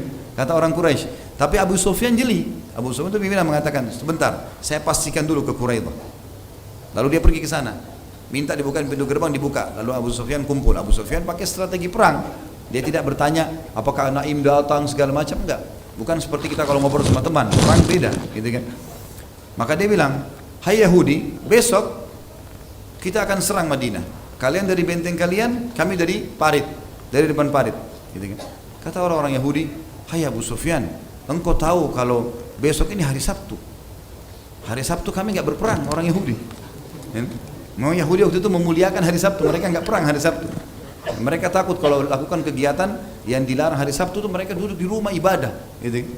Sampai mereka pernah memancing, akhirnya Allah kutuk kan gitu. yang terkenal dengan Ashabus Sabt. Ringkas cerita, kata Abu Sufyan, baiklah kalau gitu. Hari Ahadnya, lusanya kita perang, gitu kan? Kata orang Yahudi, boleh saja, tapi dengan syarat, kalian harus berikan 10 pimpinan kalian pada kami, supaya bersama pasukan kami. Kata Abu Sufyan, benar nih Naim, benar nih Naim, gitu kan? Maka Abu Sufyan pulang, malam itu juga pulang, kumpulin orang-orang, gitu kan? Bersamaan detik itu teman-teman sekalian, pas Naim lagi mundur, pulang, wahyu datang kepada Nabi SAW. Kalau Naim berhasil mengacaukan mereka. Lagi dingin, gelap Madinah waktu itu, sudah 45 hari dikepung. Dan perlu kita tahu, hari kemarinnya, hari ke-44, Quraisy menyerang besar-besaran dari pagi sampai maghrib. Sampai para sahabat telat sholat asar. Nabi SAW aja sholat asar di waktu azan maghrib. Pada saat itu karena mereka buat pasukan kudanya itu di bagian depan parit, mukul-mukulin kaki kudanya supaya paritnya runtuh tanah gitu kan, supaya bisa diinjak. Dari belakang itu pasukan pemanah. Dan ini 10.000 orang, banyak sekali. Maka para sahabat tersibukkan sampai Umar mengatakan, ya Rasulullah, sungguh orang-orang kafirin sudah merepotkan kami. Saya tidak sholat asar kecuali baru saja ini, sebelum azan maghrib. Kata Nabi SAW, hai Umar, saya belum sholat. Maka Nabi SAW sholat berjamaah dengan sahabat yang belum sholat pada saat itu, gitu kan? Seperti itulah. Yang jelas Nabi SAW waktu itu sahabat di malam itu lagi gelap, dingin luar biasa. Dan memang Madinah sangat dingin. Kami pernah rasakan di musim dingin pada saat kuliah di sana, itu luar biasa dinginnya, bisa sampai 5-4 derajat, dingin sekali. Yang jelas teman-teman sekalian, kata Nabi SAW kepada para sahabat, kan gelap nih. Nabi nggak suruh nyalain obor supaya musuh nggak tahu di mana posisi muslimin. Nabi cuma bilang, siapa yang bisa pergi nyebrang ke sebelah, ya, ke pasukan musuh dan membawakan informasi kepada saya, dan dia akan menjadi rekanku di surga. Bukan cuma masuk surga, jadi partnernya Nabi di surga. Saking dinginnya, gelapnya, takutnya orang-orang, kata Hudzaifah, tidak ada yang bicara. Nggak ada yang bicara, satu pun. Nabi ulangi lagi, siapa yang mendatangkan informasi dari pasukan musuh kepadaku, dia akan jadi rekanku di surga. Nggak ada yang nyaut. 3 kali nggak ada yang nyaut.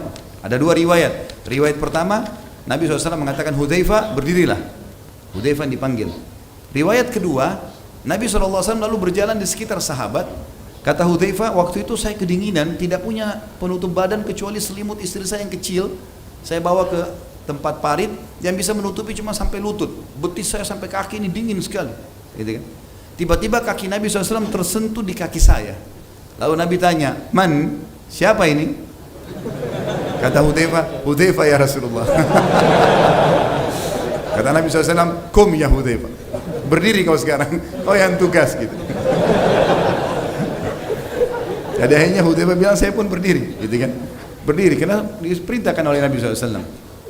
Maka kata Nabi SAW, pergi ke sana hai Hudzaifah, ambil informasi dari mereka, tapi jangan lakukan apapun kecuali itu saja. Ambil informasi, apakah mereka akan bubar, tidak bubar, itu saja, pulang ke sini.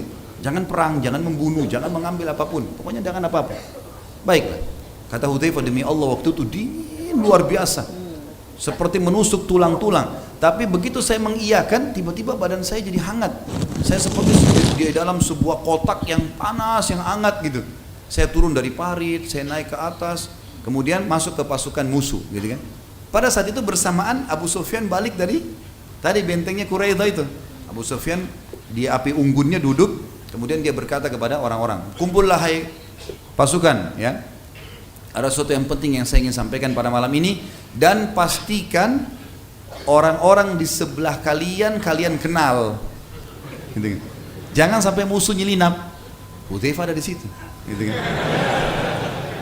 Akhirnya Hudzaifah mendengar Abu Sufyan memanggil orang-orang, gitu kan. Kata Abu Hudzaifah, saya waktu dengar suara laki-laki itu mengatakan, hai pasukan, kumpullah dan pastikan orang sebelah kalian. Saya melihat orang itu lagi menghangatkan diri di api unggun karena dingin sekali kan. Begitu saya lihat Abu Sufyan, pimpinan orang-orang kafir nih, dia bilang, saya pun meletakkan anak panah saya di busurnya. Demi Allah kalau saya tarik mati Abu Sufyan, karena sasarannya dekat sekali dan panah ini dekat, pasti bisa membunuh. Tapi saya mengingat wasiat Nabi SAW, jangan buat apa-apa. ambil informasi pulang, ini penting. Taat pada pemimpin di kancah peperangan penting. Jangan sok jagoan. Serang-serang tidak, walaupun kita punya potensi. Harus izin, gitu kan. Pasukan muslimin dulu tidak berani menyerang kecuali sudah ada izin. Sampai kadang-kadang mereka karena inginnya menyerang, mereka merayu-rayu pimpinan mereka, izinkan kami menyerang. Begitu dikatakan iya, sudah langsung menyerang, gitu kan. Kalau enggak bisa, melanggar ini, gitu kan. Bisa kalau mati tidak mati syahid nantinya. Maka kata Hudzaifah, orang-orang pada berkumpul semua, karena kan informasi penting. Tapi Abu Sufyan bilang apa tadi? Harus kenal orang yang ada di sebelah. Tanya. Jadi orang pada tanya, siapa kamu? Siapa kamu gitu kan? Tanya, disebutkan namanya. Hudzaifah bilang, saya bingung ini. Nanti kalau saya sebut nama saya ketahuan. Maka dia bilang, saya pegang orang di tangan kanan saya tanya, siapa kamu? Disebut namanya. Saya pegang sebelah kiri, siapa kamu? Disebut namanya. Dia bilang, saya nggak ditanya.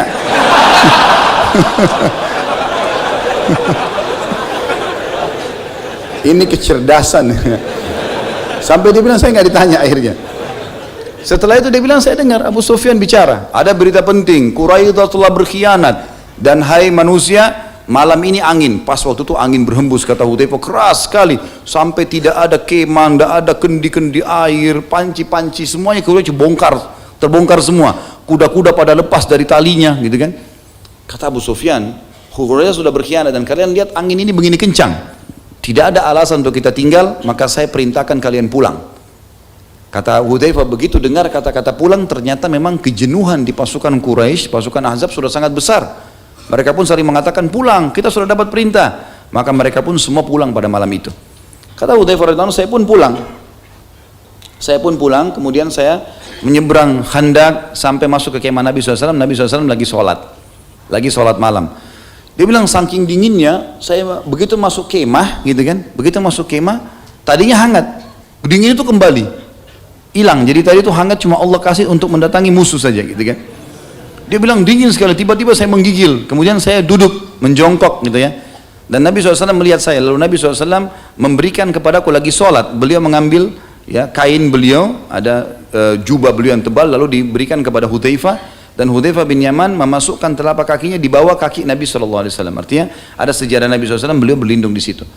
Sampai Nabi SAW selesai sholat, baru bertanya, ada apa hai Hudzaifah informasi? Dia bilang, ya Rasulullah, seperti yang anda inginkan, bahwasanya memang Allah sudah membubarkan mereka. Kata Nabi SAW, alhamdulillah kalau begitu. Tidurlah ya. Maka Hudzaifah pun tidur. Kata Hudzaifah, saya tidur nyenyak, gitu kan. Sampai saya tidak bangun kecuali Nabi datang dan menendang kaki saya sambil mengatakan, bangunlah wahai tukang tidur. Dan pada saat saya bangun, gitu kan, sholat subuh, kemudian saya melihat pasukan Ahzab sudah bubar. Tapi ini termasuk disebutkan oleh para ulama tentang bagaimana keberanian Hudzaifah radhiyallahu anhu untuk menyeberang ke musuh. Ini nggak gampang. Pasukan 10.000 orang, gitu kan. Dan dia menyelinap ke sana, ini nggak sembarangan. Tapi ini keberanian yang Allah Subhanahu wa ta'ala karuniakan kepada manusia terbaik ini. Beliau juga teman-teman sekalian pernah menjabat menjadi aparat pemerintahan atau tepatnya gubernur ya, di zaman Umar radhiyallahu anhu. Dan ini memang Umar bin Khattab sengaja menunjuk yang terbaik ya, yang terbaik para gubernurnya, dan tidak ada yang kalah tentunya manusia terbaik ini Hudzaifah radhiyallahu anhu. Dan pada saat beliau datang, beliau disambut sangat luar biasa dan beliau menjadi gubernur di Madain. Madain teman-teman sekalian adalah ibu kotanya Persia pada saat itu. Dan terkenal sekali kota ini, sangat megah, punya peninggalan banyak, arsitektur yang mewah dan seterusnya lah. Dan itu ibu kotanya dulu. Nabi SAW sempat bersabda, segelintir dari sahabatku, ini menandakan sahabat yang akan membukanya. Dan ini benar di zaman Umar radhiyallahu anhu. Perang yang dipimpin oleh Sa'ad bin Abi Waqqas, waktu itu Hudzaifah juga ikut di situ. Maka Madain akan dibuka oleh segelintir dari sahabatku dan istana putihnya Kisra akan direbut. Istana putihnya Kisra akan direbut.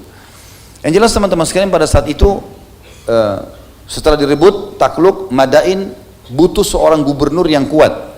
Karena itu tadinya penyembah api, ya. Maka diutuslah oleh Umar bin Khattab Hudzaifah radhiyallahu anhu menjadi gubernur di sana. Dan Hudzaifah rahimahullah pada saat datang ke sana, ke Madinah, beliau menggunakan keledainya dan beliau membawa bekal makanannya dari uangnya sendiri. Ada sebagian roti, beberapa potong roti dan potongan daging, ya. Potongan daging yang biasanya mereka sudah bakar, lalu kemudian dibungkus dengan kain, lalu diletakkan di tas sebagai bekal. belum ada alat-alat penyimpanan kayak kita sekarang. Waktu mau masuk Madain, beliau sambil makan makanan tersebut dan didatangi oleh orang-orang Madain, lalu mereka mengatakan ini adalah orang yang besar, seorang sahabat Rasulullah SAW. Lalu beliau menolak untuk dijamu besar-besaran. Waktu ditanya sama orang Madain, orang muslimin di sana, apa yang anda minta dari kami? Kata Hudzaifah sederhana, siapkan makanan, aku bisa makan tiap hari, dan makanan buat keledaiku. Yang lain aku tidak butuh. Masalah tempat tinggal segala macam bisa di masjid, nggak perlu, gitu kan? Lalu beliau memimpin sampai beberapa saat, lalu Umar bin Khattab memanggilnya, suruh pulang. Waktu dia tiba di Madinah, Umar bin Khattab sengaja sembunyi di salah satu rumah penduduk Madinah di dekat pintu gerbang untuk melihat keadaan Hudzaifah. Setelah dia jadi pemimpin gubernur sekian lama, tidak disebutkan itu berapa tahunnya, apakah dia berubah atau enggak? Ya, ternyata dia datang dengan keledai yang sama, dengan baju yang sama, dan juga tas makanan yang sama. Maka Hudzaifah pun, Umar pun keluar lalu memeluknya sambil mengatakan, engkau saudaraku di jalan Allah. Gitu. Artinya ini potensi yang luar biasa yang mestinya dijaga oleh kaum muslimin yang mendapatkan amanah kepemimpinan. Beliau juga punya kiprah-kiprah lain dalam jihad, karena beliau ini punya jihad teman-teman di zaman Nabi SAW, di zaman Abu Bakar, di zaman Umar, kiprahnya luar biasa, gitu kan.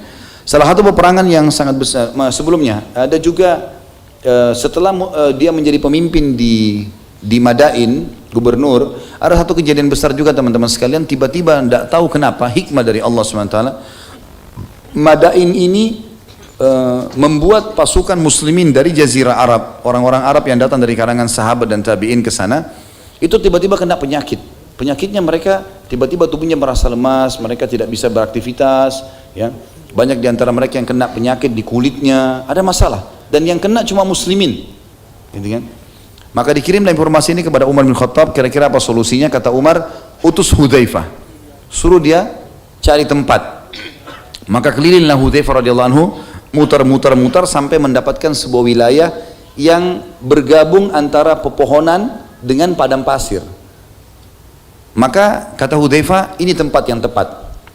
Kita akan bangun kota di sini. Maka dibangunlah kota Kufah namanya.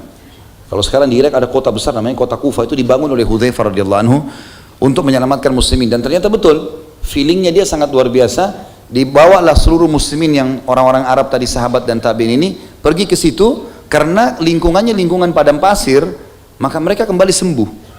Dan ini juga sebuah pelajaran teman-teman sekalian. Memang Allah SWT membuat kita lahir di sebuah tempat, berarti memang kita paling cocok di situ. Kayak memang lahir di Indonesia, orang lahir di Jazirah Arab, orang lahir di Afrika, memang sudah alamnya. Makanya kita kalau pindah biasanya ada adaptasi, kadang-kadang ada penyakit. Ini terjadi di zaman itu. Dan ternyata para sahabat ini, pada saat mereka tinggal di wilayah padang pasir yang mereka terbiasa dari kecil, itu membuat mereka malah sembuh semua penyakitnya. Dan ini kiprah yang diberikan oleh Hudzaifah radhiyallahu anhum. Beliau juga termasuk orang yang punya kiprah besar sekali untuk membebaskan beberapa wilayah di wilayah Rusia, ya. Melanjutkan pembebasan wilayah-wilayah Persia dari orang-orang Persia ini seperti Hamadan, Ar-Ray, Ad-Dinaur, ya. Dan yang paling masyhur ada perang namanya perang Nahawan. Perang Nahawan ini termasuk perang yang sangat besar teman-teman sekalian. Orang Persia waktu itu jumlahnya 150.000 orang. 150.000 orang melawan muslimin 30.000 orang. Pada saat itu teman-teman sekalian, Umar bin Khattab, ya, menulis surat dengan mengatakan, dengan nama Allah yang Maha Pengasih lagi Maha Penyayang, dari hamba Umar Amir Mukminin kepada An-Nu'man ibn Muqarrin. Nu'man ibn Muqarrin ini pada saat itu panglima perang. Kalau tiba surat ini, Assalamu alayka, ya, keselamatan untukmu, sesungguhnya aku memuji Allah kepadamu yang tidak ada ilah yang berhak diibadahi dengan benar selain Dia. Amma ba'd, lalu selanjutnya, aku mendengar bahwasanya orang-orang Ajam dalam jumlah yang sangat besar telah berkumpul untuk memerangi kalian di kota Nahawan. Jika suratku ini tiba sampai di tanganmu, berangkatlah bersama kaum muslimin yang ada bersamamu dengan perintah, pertolongan dan kemenangan dari Allah. Jangan membawa mereka ke tempat yang menakutkan karena akan menyakiti mereka. Jangan menahan hak mereka karena itu berarti engkau membuat mereka ingkar, dan jangan membawa mereka masuk hutan. Seseorang muslim lebih aku sukai daripada 100.000 dinar. Wassalamu alaika, ya. Berangkatlah ke arah yang semestinya sehingga engkau tiba di wilayah Al-Ma'ah, nama sebuah tempat. Kata Umar, aku telah menulis surat kepada penduduk Kufah agar mereka berangkat dan bertemu denganmu di sana. Jika pasukanmu telah berkumpul, berangkatlah ke Al-Fairuzan dan siapapun dari orang-orang Ajam atau orang Persia dan selain mereka yang bergabung dengannya, mohonlah kemenangan kepada Allah dan perbanyak ucapkan la haula wala quwata illa billah. Ini dulu potongan suratnya Umar kita bahas teman-teman. Ini termasuk surat penting yang ulama jadikan tolok ukur untuk setiap panglima perang menasehati orang-orang atau setiap pemimpin wilayah menasehati panglima perangnya. Jadi harus perintahnya seperti ini ya. Pasukan muslimin tidak boleh dibawa ke tempat yang menakutkan. Pasukan muslimin tidak boleh dimasukkan ke dalam hutan, kecuali memang dasarnya itu hutan, tempat yang tertutup sehingga tidak tahu mana yang dibunuh gitu kan.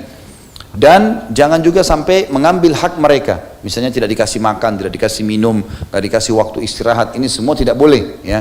Seperti itulah gambarannya. Dan selalu perbanyak kalimat la haula wala quwata illa billah, lawan mereka dengan cara seperti itu. Lalu Umar juga menulis surat ke gubernur Kufah pada saat itu agar menyiapkan pasukan menuju ke Nahawan dan dipimpin oleh Hudzaifah bin Yaman.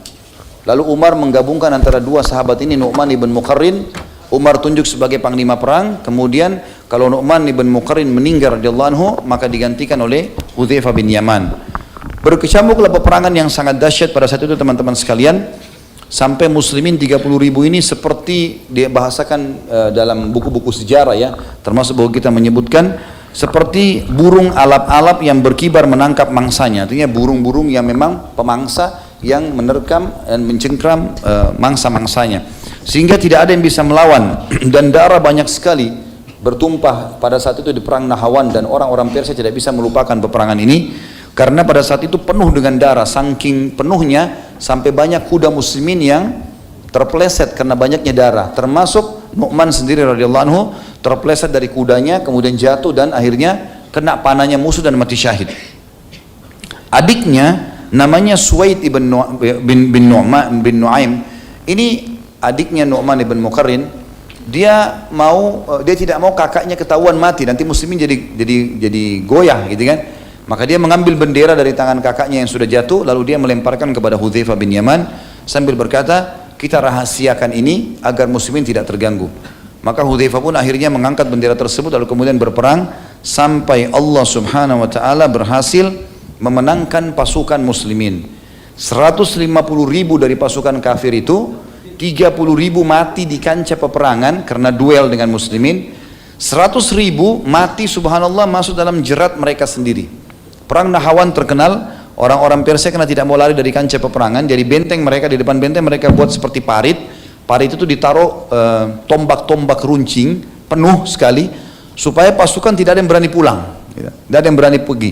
Jadi mereka kalau balik pasti harus lewat itu dan kena, nggak bisa, kecuali ada jembatan pun dia dari benteng ya, dibuka. Maka akhirnya 100.000 orang ini mereka kena terpukul mundur, mereka pada jatuh dan mereka saling ikat rantai satu sama yang lain sehingga tidak bisa lari kan gitu. Satu jatuh tertarik semua, 100.000 orang mati di situ. Disebutkan dalam buku sejarah dari kaum orang-orang musyrik ini. Maka pada saat itu muslimin akhirnya berhasil memenangkan peperangan di Nahawan, dan itu disebabkan karena perilaku Hudzaifah radhiyallahu anhu yang memimpin peperangan pada saat itu.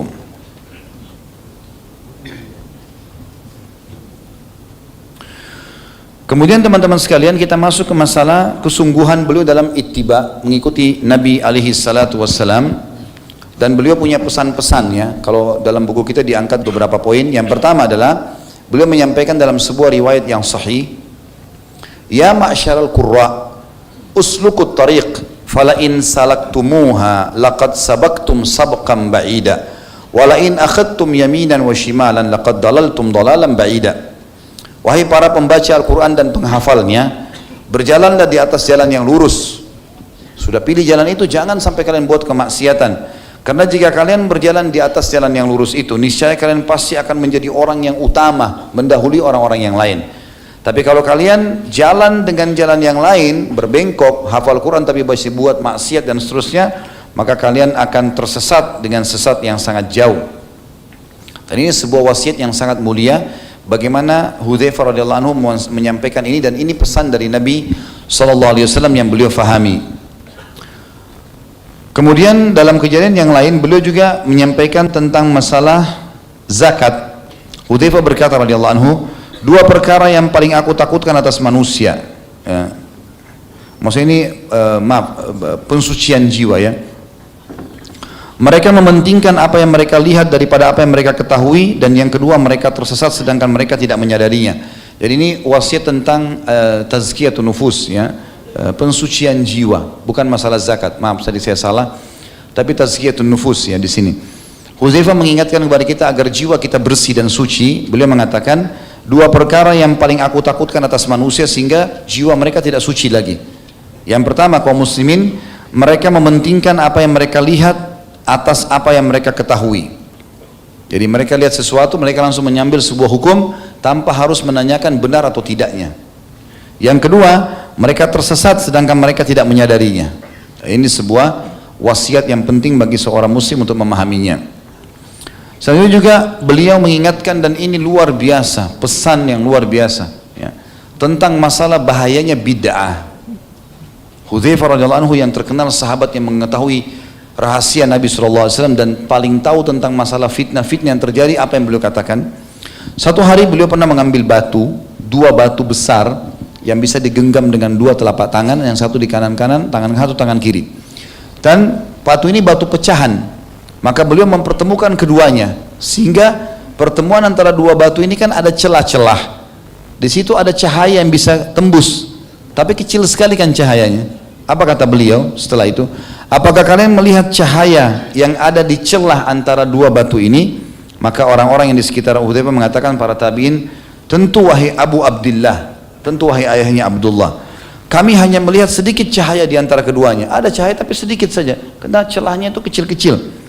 Hudzaifah berkata, demi zat, perhatikan Hudzaifah bersumpah radhiyallahu anhu, bagi yang beriman kepada Rasulullah SAW dan risalahnya, dan tahu Hudzaifah adalah sahabat pilihan Nabi SAW, perhatikan.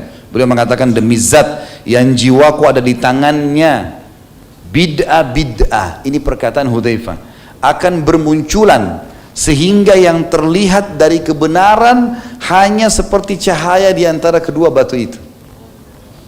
Ini dari dulu Hudzaifah sudah sampaikan, teman-teman ya. Jadi bukan main-main, ini bid'ah berarti sudah dari para sahabat sudah paham dan ingatkan. Nanti di akhir zaman ada waktu di mana perkara-perkara bid'ah akan bermunculan sehingga yang terlihat dari kebenaran sunnah hanyalah seperti cahaya di antara kedua batu ini saja. Demi Allah, kata beliau, bid'ah akan menyebar sampai-sampai jika sebagian dari bid'ah itu ditinggalkan, orang-orang malah berkata sunnah telah ditinggalkan. Subhanallah, ini punya wasiat yang luar biasa teman-teman sekalian. Jelas bid'ah lawannya sunnah, gitu kan? Dan orang di akhir zaman seperti kita sekarang malah bid'ah dianggap sebagai sunnah. Bahkan kalau ditinggalkan orang bilang itu sunnah, ditinggalkan. Kalau kita ingatkan malah kita yang diserang, gitu kan? Seakan-akan kitanya yang keliru. Padahal kita mengajak pada kemurnian ajaran baginda Nabi SAW, dan ini wasiat yang sangat luar biasa. Kemudian juga wasiat Hudzaifah radhiyallahu anhu yang mulia tentang masalah fitnah. Beliau mengatakan, perkara pertama yang hilang dari agama ini adalah amanah, dan perkara terakhir yang hilang adalah solat. Tali simpul Islam akan terurai satu demi satu. Wanita-wanita kalian akan digauli sedangkan mereka dalam keadaan haid. Artinya beliau menceritakan nanti akan muncul nih semua di akhir-akhir zaman perkara-perkara agama. Dari agama kalian yang pertama diangkat adalah amanah. Umat Islam sudah tidak perlu peduli lagi apakah ini amanah atau tidak. Dia berkhianat di kantornya, di kerjanya, di rumah tangganya, adalah hal yang biasa. Dan perkara terakhir yang diangkat nanti tidak ada lagi orang kerjakan, baru terjadi kiamat, adalah solat. Dan ini kita tahu tanda-tanda hari kiamat, nanti orang-orang yang baik akan dimatikan oleh Allah, tertinggal orang-orang yang buruk saja, yang tidak pernah mengenal mana baik dan mana mungkar. Tali simpul Islam akan terurai satu demi satu, artinya hukum-hukum Islam akan dianggap remeh satu persatu, ditinggalkan pelan-pelan, termasuk sampai ke masalah kecil. Wanita-wanita haid tidak boleh digauli di kemaluannya, tapi akan digauli pada zaman itu. Nah, orang zaman sahabat orang tahu Allah haramkan gauli perempuan, letakkan kemaluan di kemaluan kalau istri kita yang sah. Lagi haid tidak boleh, haram. Tapi sekarang orang sudah melanggar semua itu. Mungkin kata ketidaktahuan atau apa saja. Kalian akan meniti jalan orang-orang sebelum kalian, layaknya bulu anak panah yang sejajar dengan yang lainnya. Kalian pasti nanti di akhir zaman akan ikuti kaum orang-orang kafir, sampai seperti ibaratnya bulu anak panah yang ditaruh di anak panah di paling ujung itu akan sejajar semuanya. Artinya kalian sama orang kafir akan sama pada saat itu. Kata beliau apa? Kalian ya layaknya satu sandal yang seiring dengan sandal yang lain. Artinya sudah sulit dibedakan mana muslim, mana kafir. Pakaiannya, kendaraannya, ngomongannya, pekerjaannya, semuanya. Kalian tidak melenceng dari jalan-jalan mereka, dan jalan-jalan mereka juga tidak melenceng dari kalian. Jadi hampir sama semua pola hidupnya. Hingga tersisa nanti ya, dua kelompok dari banyak kelompok ya. Nanti dari kelompok-kelompok yang itu bisa mendapatkan hidayah, kata Hudzaifah. Kelompok-kelompok ini nanti kalau dinasihatin mereka bisa kembali, mereka tinggalkan. Tapi ada dua kelompok yang tetap ngotot, kata Hudzaifah. Nanti ada dua kelompok yang tetap ngotot, tidak mau meninggalkan, menyerupai orang-orang kafir ini. Kata beliau, salah satu dari keduanya berkata kepada yang lain, dua kelompok ini sepakat, ada apa dengan sholat 5 waktu? Ngapain kita sholat? Orang-orang sebelum kita telah tersesat, ngapain sholat-sholat gitu? Sholat itu hanya dikerjakan kapan bisa, karena Allah berfirman, mereka membawa Al-Quran dalam surah Hud ayat 114, A'udzubillahi minasyaitonirrajim wa aqimis sholata tarafain nahari wa zulafan minal lail, al-ayah. Dan laksanakanlah sholat pada kedua ujung siang, pagi dan petang, dan pada bagian permulaan malam. Maka apa kata Hudzaifah? Kata Hudzaifah, bukan kata saya teman-teman. Perhatikan, dan anda pasti, antum pasti tahu kelompok ini kelompok siapa. Kata Hudzaifah, kalian pada saat itu, kelompok itu hanya sholat 3 kali. Bukan 5 waktu sholat, 3 kali. Sudah jelas kelompok ini siapa, gitu kan. Sedangkan yang lain berkata, kelompok ini sholatnya cuma 3 kali dalam sehari. Kelompok yang kedua, yang sesat juga ini, kata Hudzaifah adalah, dia berkata, iman orang-orang yang beriman seperti iman para malaikat. Di antara mereka tidak ada yang kafir atau munafik. Artinya semua orang sama. Nggak ada munafik, nggak ada kafir, nggak ada, semua agama sama. Semua agama sama. Sudah tahu kelompok ini tentunya. Ya. Apa kata Nabi SAW? Apa kata Hudzaifah? Patut bagi Allah untuk menggiring kedua kelompok ini akan bersama pasukannya Dajjal. Akan bersama Dajjal, gitu kan? Ya sudah, Dajjal bilang apa diikutin sama dia, karena memang mereka tidak suka dengan agama Nabi alaihi salatu wassalam. Kita masuk teman-teman sekalian ke kiprah juga Hudzaifah radhiyallahu anhu dalam masalah menggabungkan muslimin dalam satu mushaf. Ya. Beliau terus saja ikut berjihad radhiyallahu anhu, semangat jihadnya luar biasa, pergi perang sana sini membela agama Allah SWT, sampai beliau masuk ke wilayah Irak yang namanya Armenia dan Azerbaijan. Pada zaman khilafah Utsman bin Affan, jadi dia hidup sampai zaman Utsman bin Affan radhiyallahu anhu. Meninggal cuma beberapa hari setelah meninggalnya Utsman. Hudzaifah lalu bergegas pada saat itu, waktu beliau masuk ke masjid, beliau temukan bacaan Al-Qur'annya orang berbeda-beda. Gitu kan? Ini orang-orang awam baru masuk Islam, bacaannya sudah tersebar, yang sana hafal dengan metode tertentu, sana metode, jadi berbeda-beda. Maka Hudzaifah pun segera kembali ke Madinah dan melaporkan itu kepada Utsman bin Affan radhiyallahu anhum ajma'in. Kemudian berkata, hai Amirul Mukminin, selamatkan muslimin dari perselisihan ini. Maka gabungkan mereka dalam satu mushaf. Harus ada satu mushaf, itu istilahnya lembaran-lembaran dari zaman itu dari kulit ya, kalau kita sekarang kertas. Kumpulkan dengan satu metode baca, sehingga tidak ada perselisihan, apalagi orang-orang awam ini. Dalam sebuah riwayat ini diriwayatkan tentunya oleh Bukhari nomor 4987, saya bacakan dari Anas bin Malik radhiyallahu anhu bahwa Hudzaifah bin Yaman datang kepada Utsman.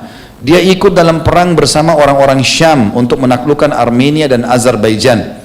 Hudzaifah terkejut terhadap perbedaan mereka dalam qiraah atau cara baca Al-Quran, sehingga dia berkata kepada Utsman, wahai Amir Mukminin, selamatkan umat ini sebelum mereka berselisih dalam Al-Quran seperti orang-orang Yahudi dan Nasrani.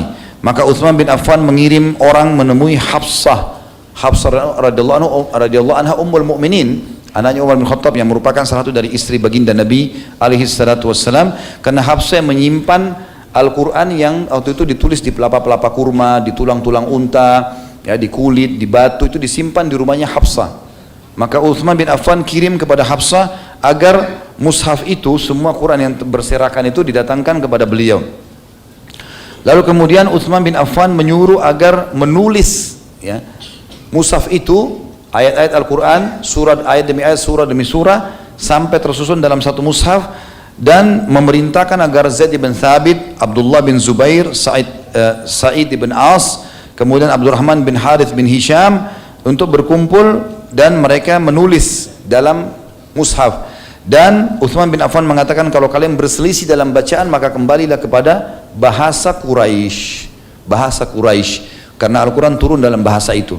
Maka setelah itu pun Uthman bin Affan radhiyallahu anhu setelah mengutuhkan itu dan sahabat semua mengetahui dan mereka sepakat tentang bolehnya menulis pada saat itu, maka Uthman bin Affan menulis beberapa buah dan dikirim di setiap wilayah satu-satu, di wilayah muslimin, kekuasaan muslimin, dan yang sisanya tulang-tulang segala macam dimusnahkan oleh Uthman bin Affan agar tidak terjadi fitnah. Karena untuk menyusun ini butuh tenaga sahabat. Kalau dibiarkan maka nanti tabi'in akan terjadi lagi perselisihan. Dan ini banyak orang-orang orientalis yang menyoroti Uthman bin Affan dari poin ini, padahal sebenarnya mereka tidak faham. Uthman bin Affan adalah orang yang terkenal pecinta Al-Quran dan anak mantu Nabi SAW, dan kita muliakan tentunya. Kita masuk teman-teman sekalian ke Hudzaifah radhiyallahu anhu adalah seorang ahli hikmah dan balaghah, artinya orang yang sangat luar biasa dalam memberikan nasihat-nasihat. Ini diangkat oleh penulis, saya kurang lebih lihat di sini ada dua saja ya. Yang pertama adalah perkataan beliau yang masyhur, hati itu ada 4 macam, beliau katakan.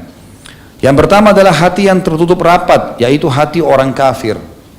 Dia sudah tidak akan pernah bisa masuk hidayah ke dalamnya selama memang dia tidak ya diberikan petunjuk oleh Allah Subhanahu wa taala, atau memang dia dasarnya menutupi hatinya itu. Yang kedua, hati yang bersisi ganda, yaitu hati orang munafik ya.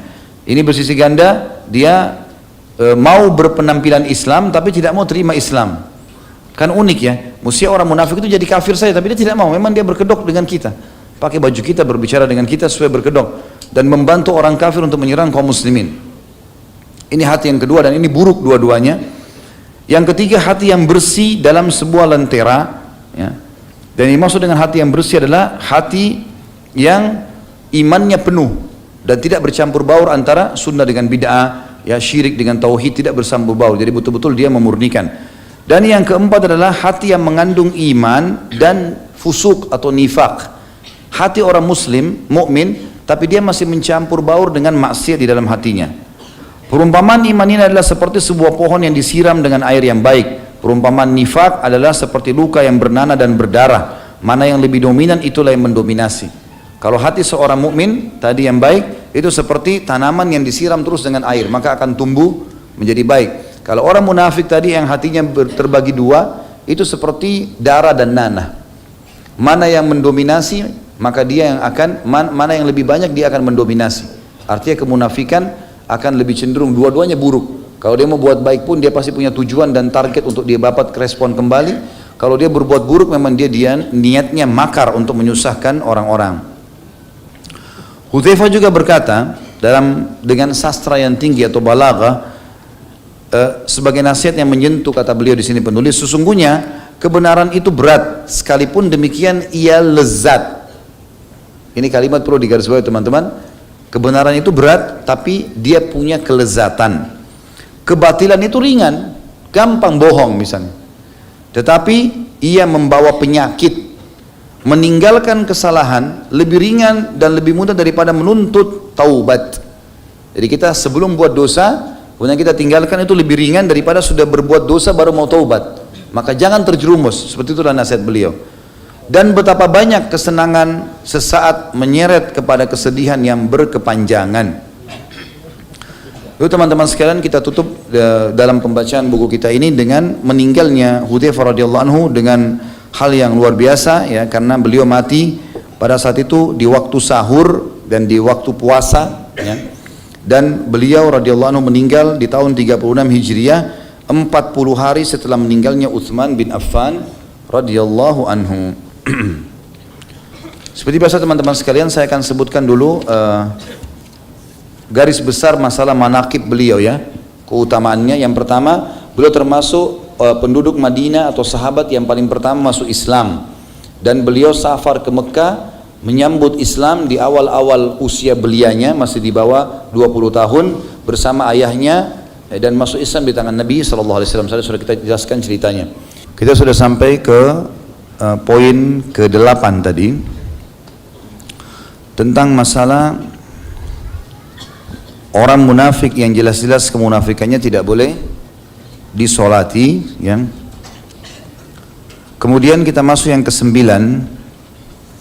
masih dalam masalah orang munafik. Tidak bolehnya orang yang sudah jelas-jelas kemunafikannya diberikan jabatan atau kedudukan dalam alasan apapun, ya. Kalau sudah ketahuan, maka kaum muslimin tidak boleh memberikan jabatan ataupun peluang dalam setiap kesempatan agar meraih sebuah kesuksesan, ya. Karena ini akan berbahaya. Bila mereka berhasil, maka mereka akan menjadi masalah. Makanya Umar bin Khattab sampai memecat gubernurnya yang ketahuan munafik, ya, padahal sebenarnya sudah dapat jabatan dan cirinya performanya adalah performan muslim, mukmin, tapi ternyata dia munafik, dan ini juga ciri, ya. Dan Nabi SAW tidak pernah sama sekali memberikan kedudukan orang-orang munafik, baik sebagai pemimpin perang, bahkan kalau mereka pulang dari kancah peperangan dibiarin saja, seperti di perang Uhud, seperti di perang Tabuk, mereka nggak mau ikut, dibiarin saja oleh Nabi SAW. Bahkan mereka pun datang minta maaf oleh Nabi, dibiarin, udahlah, nggak penting. Mereka itu seperti hal-hal kotoran di susu, ya, yang memang harus dikeluarkan. Muslimin bersih, suci, mereka datang merusaknya, maka dikeluarkan saja. Ini termasuk pelajaran teman-teman sekalian. Kemudian yang ke-10 yang kita bisa ambil adalah kedudukan Fatimah dan kedua anaknya Hasan dan Husain radhiyallahu anhum ajma'in. Dan Fatimah sangat terkenal sebagaimana sudah kita jelaskan tadi, kedudukannya adalah seorang wanita mulia di dunia, anak Nabi SAW yang tersayang, dan juga kedudukannya sebagai pemimpin wanita ahli surga bersama ibunya Khadijah radhiyallahu anhun ajma'in. Kemudian kedudukan juga Hasan dan Husain, cucu Nabi SAW ridwanullahi alaihim, yang sangat terkenal, dan ahli sunnah wal jamaah berkeyakinan keduanya seperti yang Nabi SAW sampaikan sebagai pemimpin anak muda di surga, ya. Kemudian yang ke-11 yang kita bisa ambil pelajaran adalah bagaimana seseorang itu harus biasa atau membiasakan diri merahasiakan amal solehnya. Sebagaimana tadi Hudzaifah lakukan itu, bahkan pada saat dia ketahuan menangis, dia berusaha untuk mengingatkan orang yang mengetahuinya agar tidak menceritakan kepada orang lain. Dan ini tentu ada hadis mulia, ya, riwayat Imam Muslim yang berbunyi Rasulullah sallallahu alaihi wasallam bersabda, Innallaha yuhibbut taqiyul ghaniyul khafi. Allah sangat cinta dengan hambanya yang bertakwa. Takwa artinya patuh, mengerjakan perintah, tinggalkan larangan, yang kaya dan suka bersedekah, serta orang yang khafi, suka menyembunyikan dan merahasiakan amalnya. Bedakan teman-teman antara amal yang dasarnya harus kelihatan dan amal yang memang dasarnya tidak kelihatan. Seperti misalnya kita pergi sholat berjamaah di masjid, orang lihat, wajar itu. Orang pergi jihad, orang pergi haji, pasti kelihatan. Di sini supaya tidak riya, intinya jangan berbangga-bangga dengan itu.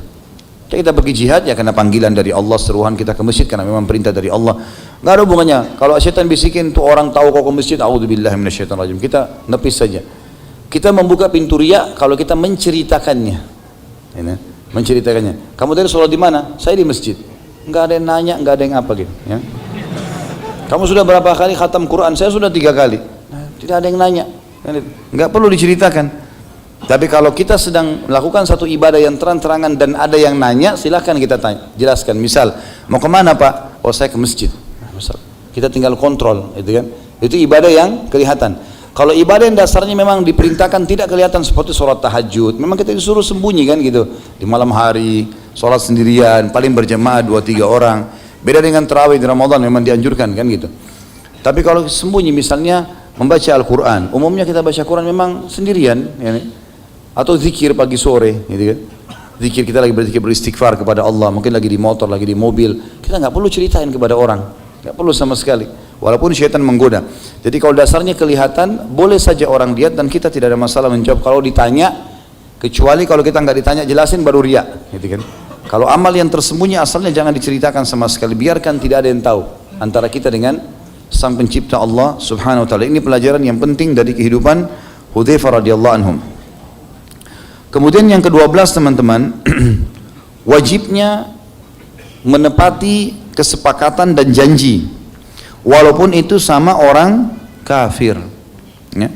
Kita kerjasama misalnya bisnis, partner bisnis di perusahaan, kemudian ada akad antara kita dengan dia, misalnya akad kita akan kelola bisnis tertentu, kemudian akan jatuh tempo, akan ada bagi hasil. Bukan berarti orang kafir lalu kita bisa tipu, nggak boleh.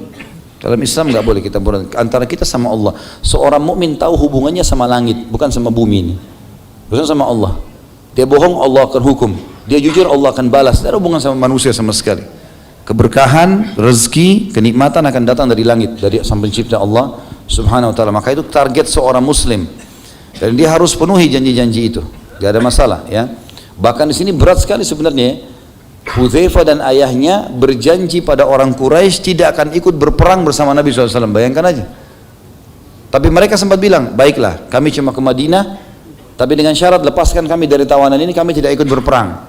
Lalu melapor kepada Nabi SAW, kata Nabi SAW, tepati janjimu, nggak usah ikut. Padahal perang Badar perang mulia. Tapi di sini menepati janji adalah sesuatu yang penting teman-teman sekalian. Jangan anggap remeh masalah ini ya. Janjian jam 7, datang jam 7. Jalan lebih dulu secepatnya. Telat, sampaikan permohonan maaf. Nah ini akan diminta pertanggungjawaban ya. Allah mengatakan dalam Al-Quran, A'udzubillahi minasyaitonir wa aufu bin nadhr wa aufu bil ahdi innal ahda kana mas'ula. Dan tepatilah janji kalian karena dia akan diminta pertanggungjawabannya. Kemudian yang ke-13 teman-teman sekalian, keutamaan berani ya. Keberanian dan juga terhinanya sifat pengecut ya. Bagaimana kita memahami masalah keberanian teman-teman sekalian? Ini kata para ulama, keberanian akan terlihat kalau kita membela kebenaran. Jadi bukan dari kerasnya suara, bukan dari sukanya nantang orang, tapi kebenaran yang dikumandangkan. Kalau kebenaran maka dia membelanya sampai dia mati, nggak ada masalah. Baru itu dikatakan orang itu pemberani ya. Haknya dia, haknya agama, kebenaran maka dia bela. Dan pengecut ini justru sebaliknya. Ada kebenaran tidak mau dibela, atau haknya diambil dia tidak mau meluruskan, ya, tidak mau mengambilnya, tidak mau menasihatinya, ya, dan seterusnya. Ini termasuk hal yang perlu digarisbawahi teman-teman sekalian. Dan ini terlihat dari perilaku Hudzaifah radhiyallahu anhu dengan keberaniannya pada saat diperintahkan Nabi SAW untuk datang ke pasukan musuh karena dia tahu ini kebenaran, walaupun dia harus mati, nanti dia ditawan, apapun yang terjadi tetap dia melaluinya. Sementara lawannya tentu adalah malas, sifat pengecut, ya, kemudian kejahilan. Ini semua lawan daripada apa yang kita bahas tadi. Jadi tidak boleh semuanya. Dalam Islam ini tidak boleh seorang muslim itu bodoh, tidak boleh seorang muslim itu malas, tidak boleh seorang muslim itu pengecut, ya. Dan kita tahu teman-teman sekalian, di kancah peperangan jihad kita tidak punya namanya kalah. Yang kita ada adalah menang atau kita mati syahid. Kalaupun kita terbunuh semua bukan kalah. Karena keberanian di situ, ya. Ini syaja'ah namanya. Harusnya kita sampai mati syahid. Dan Imam Madzhabi masukkan kategori dosa besar orang yang lari dari kancah peperangan. Yang ke-14, keutamaan teman-teman sekalian kecerdasan dan kejelian.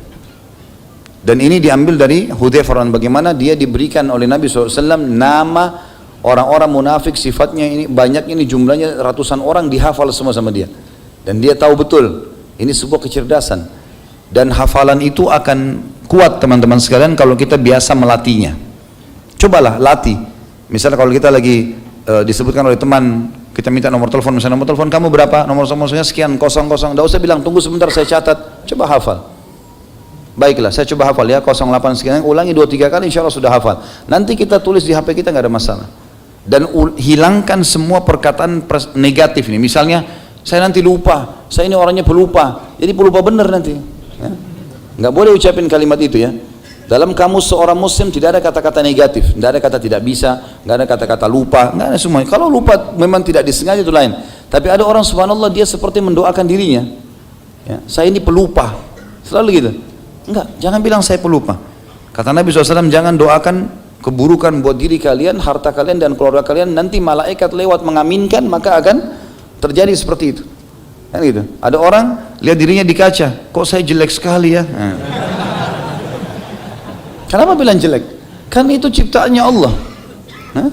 Ini telinga mata kita semua Allah yang ciptakan. Oh masya Allah, ciptaan Allah bagus sekali. Kan enak, hibur hati sekalian. Daripada hina-hina diri, ya. Orang menikah kadang-kadang bercanda mungkin sama istrinya atau sama suami yang mengatakan, saya nyesal nikah sama kamu, saya sama yang itu tuh. Misal, hanya penyesalan loh, kan jadi doa. Nah, dia tidak sadari penyesalan akan berjalan dalam kehidupannya. Oleh karena itu cara mengobati ini teman-teman sekalian, kalau ada orang yang bermasalah dalam rumah tangga, bermasalah dengan penyakit, bermasalah, coba kalimat doanya, ya Allah, kalau seandainya penyebab cobaanku ini adalah karena doaku atau kata-kataku yang buruk untuk diriku, keluargaku dan hartaku, maka aku beristighfar kepadamu atas dosa itu. Semoga saja Allah SWT maafkan dan akhirnya permasalahan kita selesai. Karena ini penting sekali teman-teman sekalian. Kemudian yang selanjutnya yang ke-15 adalah keutamaan amanah ya, dalam pekerjaan dan juga merendah walaupun sudah punya jabatan. Sebagaimana kita tahu bagaimana Hudzaifah diamanahkan menjadi gubernur oleh Umar bin Khattab di Madain dan beliau tetap merendah, bahkan tidak merubah keadaannya, tidak berfoya-foya dengan jabatan tersebut, berubah, kemudian menubah, dia naik keledai, pergi keledai itu juga dipakai pulang. Ya, padahal sebenarnya dia bisa ganti dengan kuda, dia bisa ganti segala macam. Walaupun boleh, kata ulama, orang kalau sedang punya jabatan dia boleh menikmatinya sebatas fasilitas yang dikasih, tapi bukan menunggangi itu untuk memperkaya harta yang bukan haknya. Mungkin dengan sogokan, mungkin dengan apa, mungkin proyek yang tidak jelas, maka ini kan jadi masalah. Akan ada hisabnya semua hari kiamat. Kemudian yang ke-16 adalah pentingnya jihad dan pentingnya kekuatan dalam jihad itu keputusan seorang pemimpin. Nah, ini penting sekali teman-teman sekalian, dan kita lihat tadi di perang Nahawan bagaimana Hudzaifah radhiyallahu anhu mengambil alih peperangan dan akhirnya dia memimpin dengan takbir, dengan keberaniannya, dengan kekuatan azamnya, tekadnya, maka akhirnya pasukan muslimin menang. Dan juga bagaimana Umar bin Khattab sebagai pemimpin menjelaskan, menunjuk pemimpin walaupun dari jarak jauh. Kau jadi pemimpin, kalau meninggal si fulan, ketemulah nanti di wilayah ini, pasukan muslimin akan bertambah sekian. Jadi diatur oleh Umar bin Khattab dari jauh. Dan ini kekuatan tekad yang luar biasa ya. Bagaimana pemimpin itu akan sukses di situ, mengambil keputusan justru yang tepat, apalagi di masa-masa yang atau di waktu yang dibutuhkan untuk keputusan tepat. Kemudian juga pelajaran teman-teman sekalian yang ke-17 di sini adalah masih berhubungan dengan masalah peperangan dan jihad. Kalau seseorang ikhlas dalam peperangan itu atau setiap amal soleh semuanya, maka dipastikan muslimin akan menang. Dan selain daripada ikhlas juga muslimin dalam peperangan harus dan wajib menjauhi semua jenis kemaksiatan. Karena perbedaan kita sama orang kafir selalu saja di kancah jihad dari zaman Nabi SAW, pasukan mereka lebih besar jumlahnya secara kuantitas, senjatanya lebih canggih, lebih banyak, lebih bagus dari zaman Nabi SAW. Kita lihat di perang Badar pasukan muslimin 314, orang kafir berapa? 1000. Kemudian di perang Uhud muslimin cuma 700 orang, pasukan kafir Quraisy 3000 ya. Di perang Ahzab yang menjaga di parit cuma 1400 orang, ya, dengan 1000 orang, 1900 orang kurang lebih, nggak lebih daripada itu. Pasukan Ahzab 10.000 orang, selalu saja lebih, gitu kan? Dan senjata-senjata mereka lebih bagus, dan sampai kapanpun pasukan muslimin akan seperti ini. Jadi yang membuat kita menang bukan kecanggihan senjata atau kuantitas pasukan, tetapi bagaimana keikhlasan seseorang untuk membela agama Allah Subhanahu wa ta'ala. Walaupun berapa orang, tetap mereka akan diberikan kemenangan oleh Sang Pencipta Allah. Itu terjadi di Nahawan juga. 30.000 pasukan muslimin mengalahkan 150.000, bahkan 100.000 di antara mereka mati dengan bunuh diri sendiri, ya, dengan kuasa Allah Subhanahu wa taala. Kemudian teman-teman yang ke-18 adalah pentingnya untuk tinggal di lokasi dan lingkungan yang sesuai dengan atau yang sesuai yang tubuh kita mudah beradaptasi. Kayak kita misalnya biasa di Asia Tenggara, di Indonesia ini, kita sudah biasa dengan cuaca kita ini. Ya, cuaca kita mungkin paling panas 37 ya.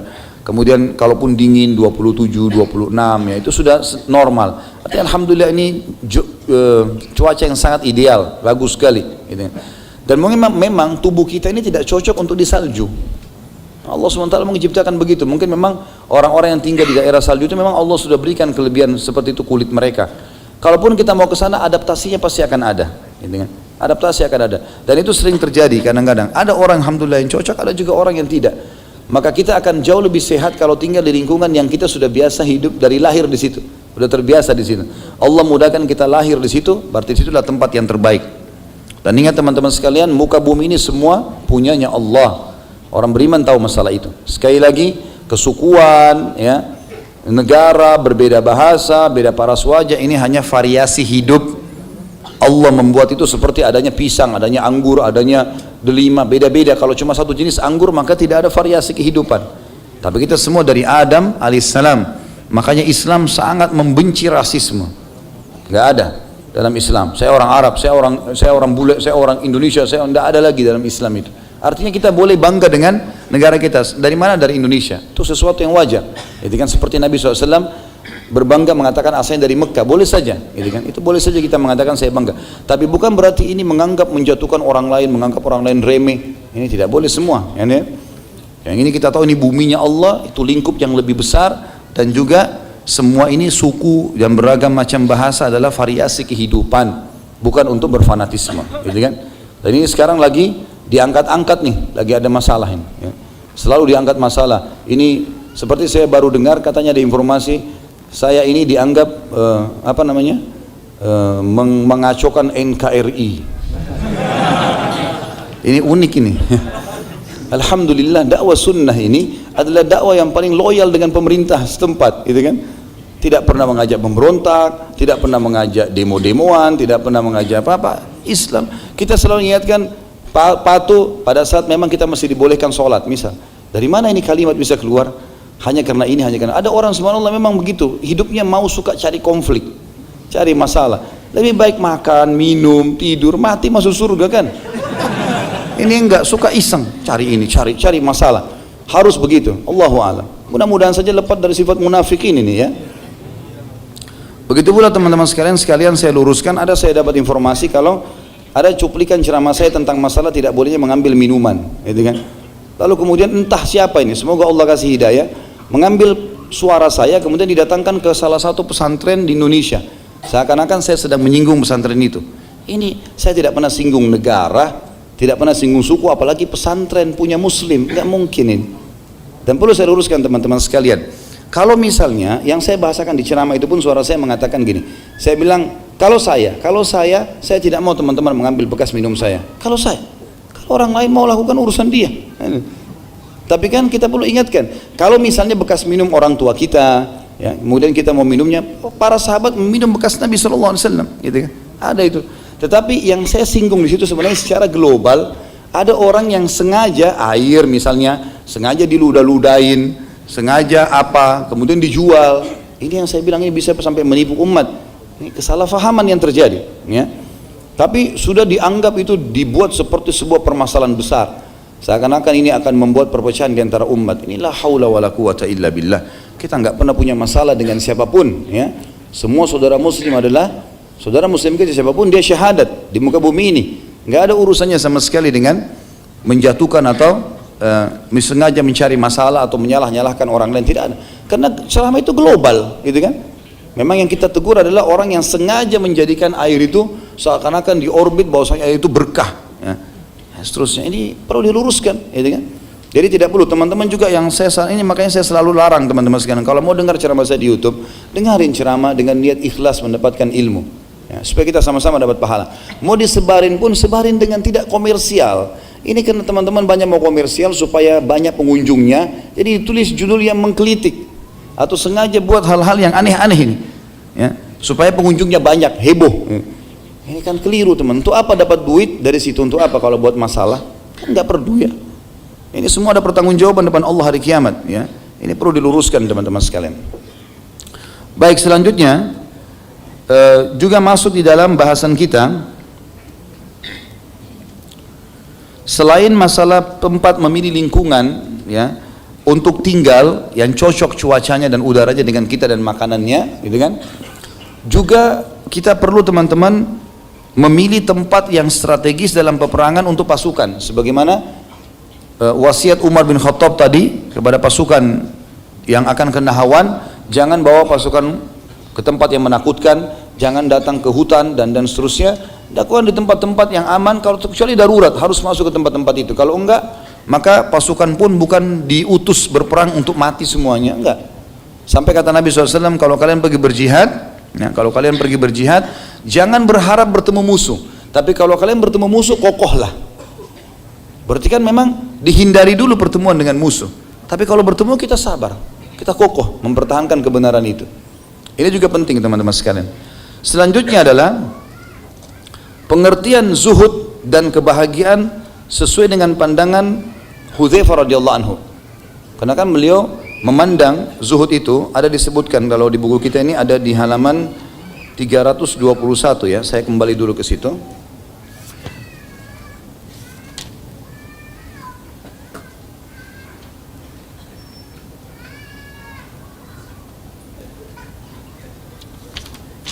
Ya, ini rupanya perilaku Hudzaifah radhiyallahu anhu pada saat beliau datang ke Madain, bagaimana beliau datang dengan keledainya, itu gambaran masalah zuhudnya, dan makan dengan roti dan daging yang beliau hasilkan dari hasil kerjanya sendiri. Kemudian juga yang selanjutnya, tadi itu yang ke-18, yang ke-19, yang ke-20 adalah keutamaan qurra atau para pembaca Al-Quran dan juga penghafal Al-Quran. Sebagaimana wasiat Hudzaifah tadi, hai para pembaca dan penghafal Al-Quran, kalian harus istiqamah di jalan Allah, jangan buat maksiat. Kalau kalian lakukan, kalian akan menjadi orang-orang yang pertama-tama atau orang yang terdahulu dalam pasukan atau dalam barisan kaum muslimin. Kemudian yang selanjutnya, yang ke-21 adalah bahayanya bid'ah dan jauh dari sunnah. Sebagaimana wasiat Hudzaifah tadi yang sangat mulia pada saat mempertemukan dua batu. Kemudian selanjutnya teman-teman sekalian, yang terakhir di sini adalah kalau seseorang terbiasa mengerjakan satu perbuatan baik, maka dipastikan Allah akan berkahi dia di perbuatan baik itu, sehingga muncul ide di perbuatan baik itu beberapa ide yang lain, tapi yang sama perbuatannya. Misal gini, kita sudah biasakan diri berdoa kepada Allah Subhanahu wa taala, terbiasa berdoa kepada Allah Subhanahu wa taala. Kalau kita rutinkan doa itu, nanti muncul di benak kita yang kita tidak pernah fikir sebelumnya, kalimat-kalimat dalam doa yang akhirnya melengkapkan permintaan kita. Mungkin teman-teman yang biasa berdoa merasakan itu. Artinya kalau biasa kita berdoa, sudah seminggu, sebulan kita berjalan sering di antara azan dan iqamah kita berdoa, nanti muncul kalimat-kalimat atau permintaan yang tidak terlintas sebelumnya. Atau kita biasa sedekah, rutinnya seseorang sedekah bukan hanya insidental, bukan cuma kebetulan saja, dia rutin bersedekah, maka ini akan membuat peluang pahala di sedekah itu sendiri. Tiba-tiba nanti kita muncul ide, oh kayaknya saya harus bantu si fulan, oh kayaknya bantu si fulan, oh buatin program di rumah anak yatim ini. Muncul sekian banyak ide di satu program ibadah itu. Sebagaimana teman-teman, ini berkah dari Allah. Sebagaimana sebaliknya, hati-hati, kalau orang membiasakan diri pada satu perbuatan buruk, maka akan muncul banyak ide di satu perbuatan buruk itu. Misal, dia berzina dan dia biasa berzina, nanti akan muncul ide syaitan yang membuat dia membuat tempat zina, berkembang sampai kemana-mana. Ini kalau kita tidak ditahan, maka akan jadi seperti itu. Terbiasa bohong, satu kali dia bohong misalnya sama pasangan hidupnya, nanti dia akan bohong kepada temannya, nanti semuanya dia bohongin. Kalau perlu tembok juga dibohongin. Ada orang terbiasa emosi, maka dia emosi semua, bahkan kadang-kadang dimarahin sendalnya sendiri. Dia pakai sendal salah, dia marah-marah sama sendal, gitu kan. Atau motornya nggak bisa nyala, motornya dimarahin, padahal motornya cuma ikut dia, gitu kan. Jadi orang kalau terbiasa dengan satu karakter atau kebiasaan buruk, dia akan terbiasa dengan itu. Masuk dalam masalah ini istiqomah dalam agama. Kita kembali ke poin pertama tadi ya, masalah orang kalau terbiasa berbuat kebaikan, maka Allah akan berkahi di situ. Perbuatan Hudzaifah radhiyallahu anhu dan para sahabat secara global seperti itu teman-teman sekalian, karena mereka orang-orang yang menerapkan perintah-perintah Nabi SAW, maka Allah berkahi. Di setiap perbuatannya itu akan muncul banyak sekali ide-ide dan sampai menjadi wasiat-wasiat emas yang akhirnya bermanfaat bagi kaum muslimin. Ya, Allahu a'lam. Mudah-mudahan Allah SWT menyatukan kita bersama dengan Hudzaifah dan para sahabat Nabi yang lain ridwanullahi alaihim di surga firdausnya tanpa hisab dengan izin Allah.